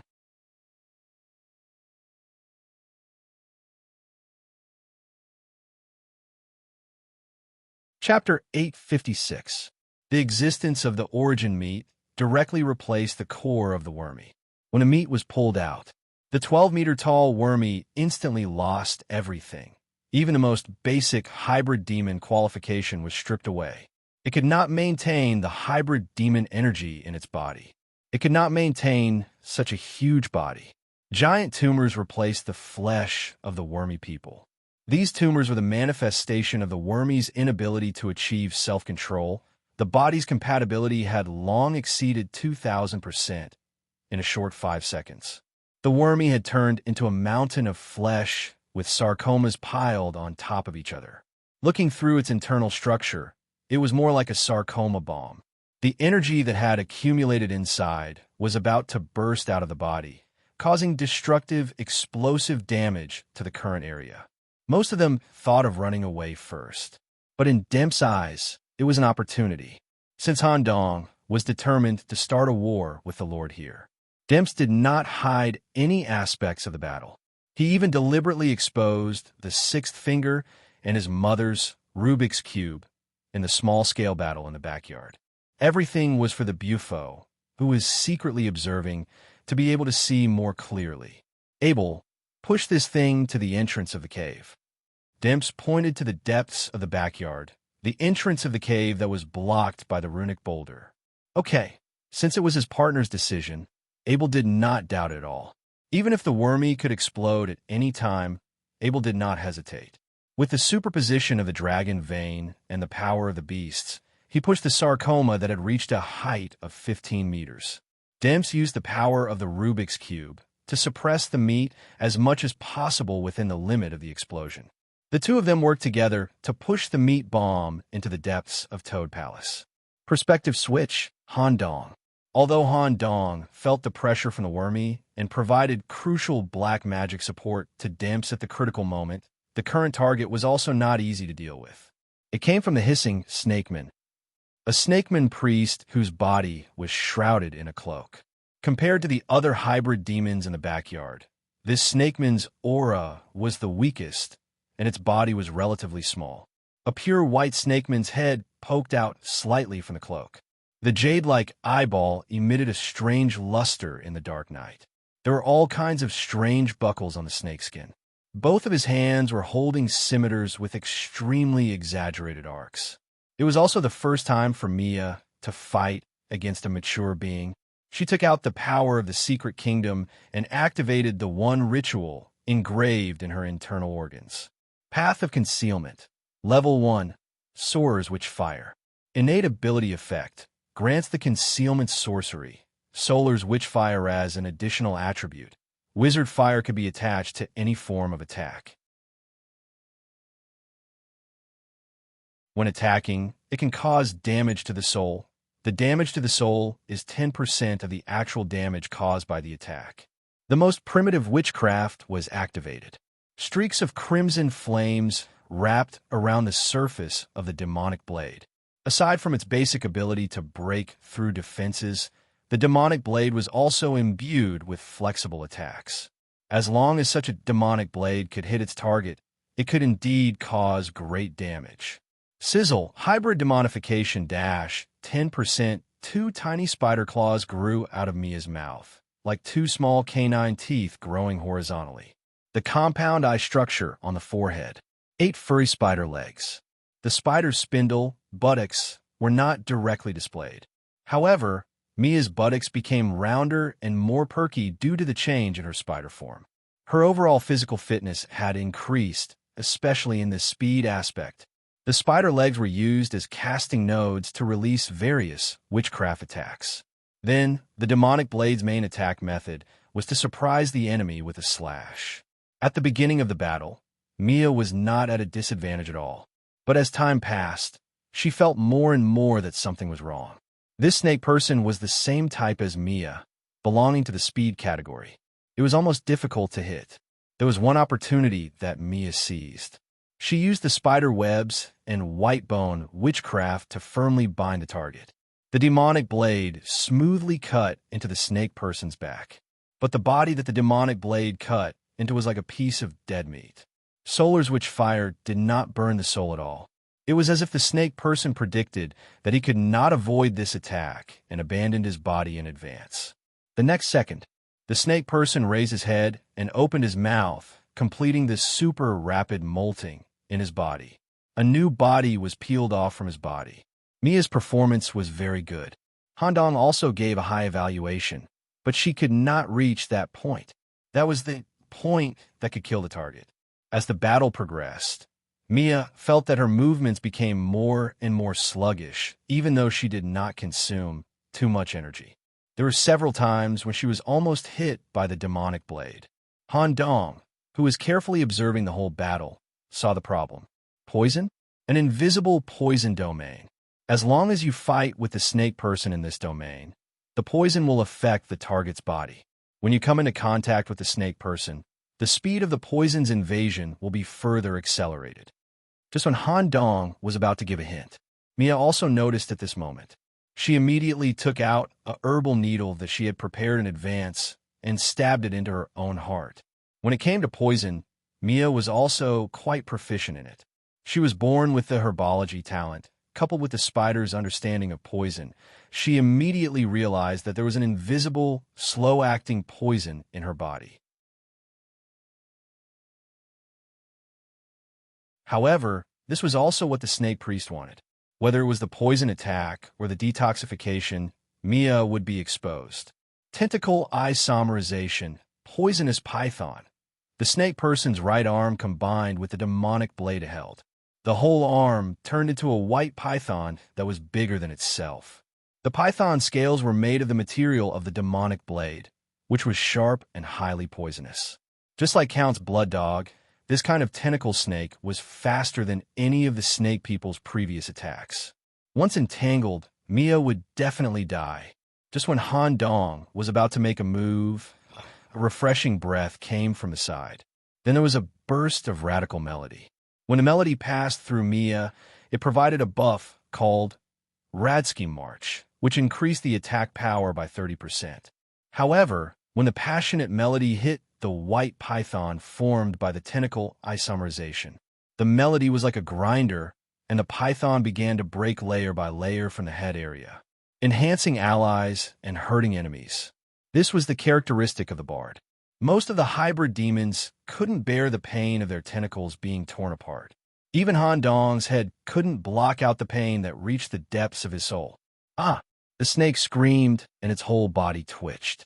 Mia took this opportunity to stick close to the snake. The fiendish blade landed on the Naga priest's body, each strike burning the priest's soul. When the Naga priest's body was completely burned away by the witch fire, a green crystal bead fell out of the priest's body. It carried the snake people's poison essence and could be used as a chaotic material to create weapons. Thank you. Mia immediately turned around and thanked Meredith, who had just put away the loot. At this moment, violent thunderstorms continued to bombard the backyard.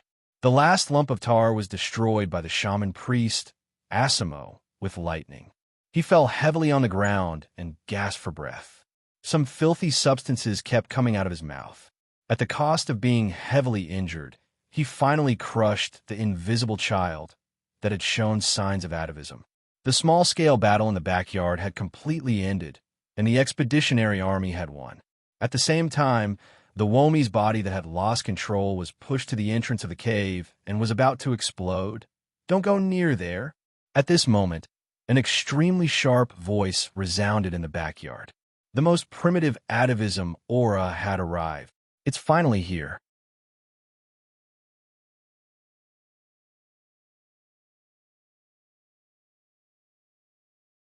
Chapter 857.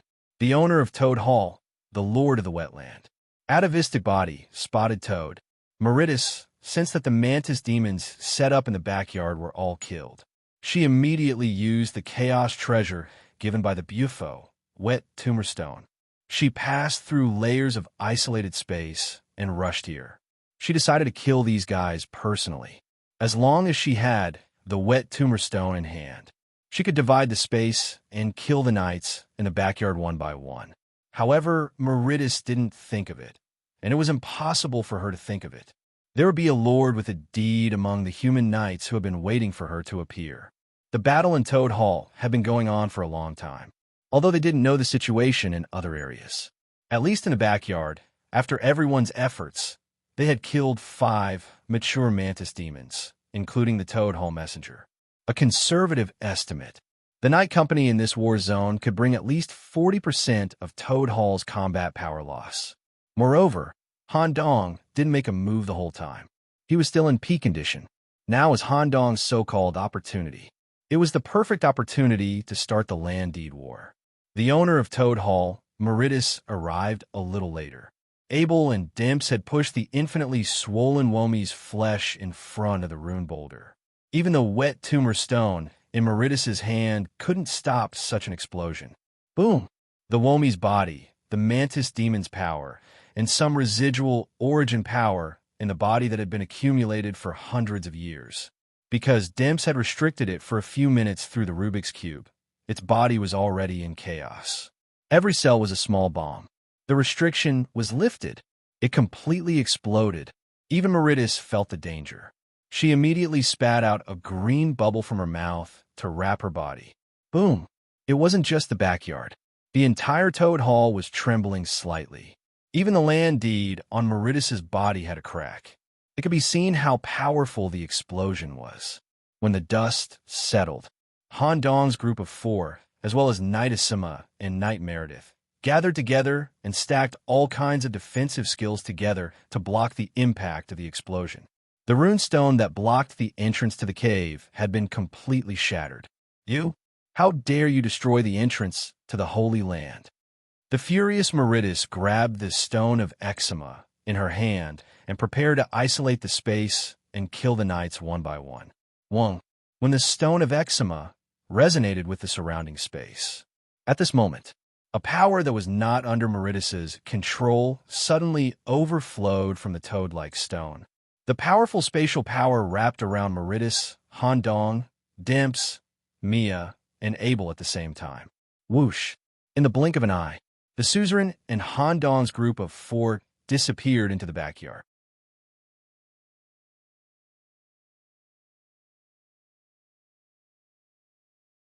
So that's how it is. Interesting, but it still makes me sleepy. Speaking of this, Lord Meridus, to be exact, the body temporarily controlled by the Bufo, stepped forward and grabbed Han Dong's hands, stroking the mark on the surface of the back of his hand. Her attention shifted to the deep sea mark. The deep sea is inseparable from us toads. I don't have any hostility. I just have something to talk to you about. The lord controlled by the Bufo, touching back and forth, Han Dong was really not used to it. Han Dong tried his best to calm down, and his brain secreted dopamine to the maximum extent. However, one thing was certain.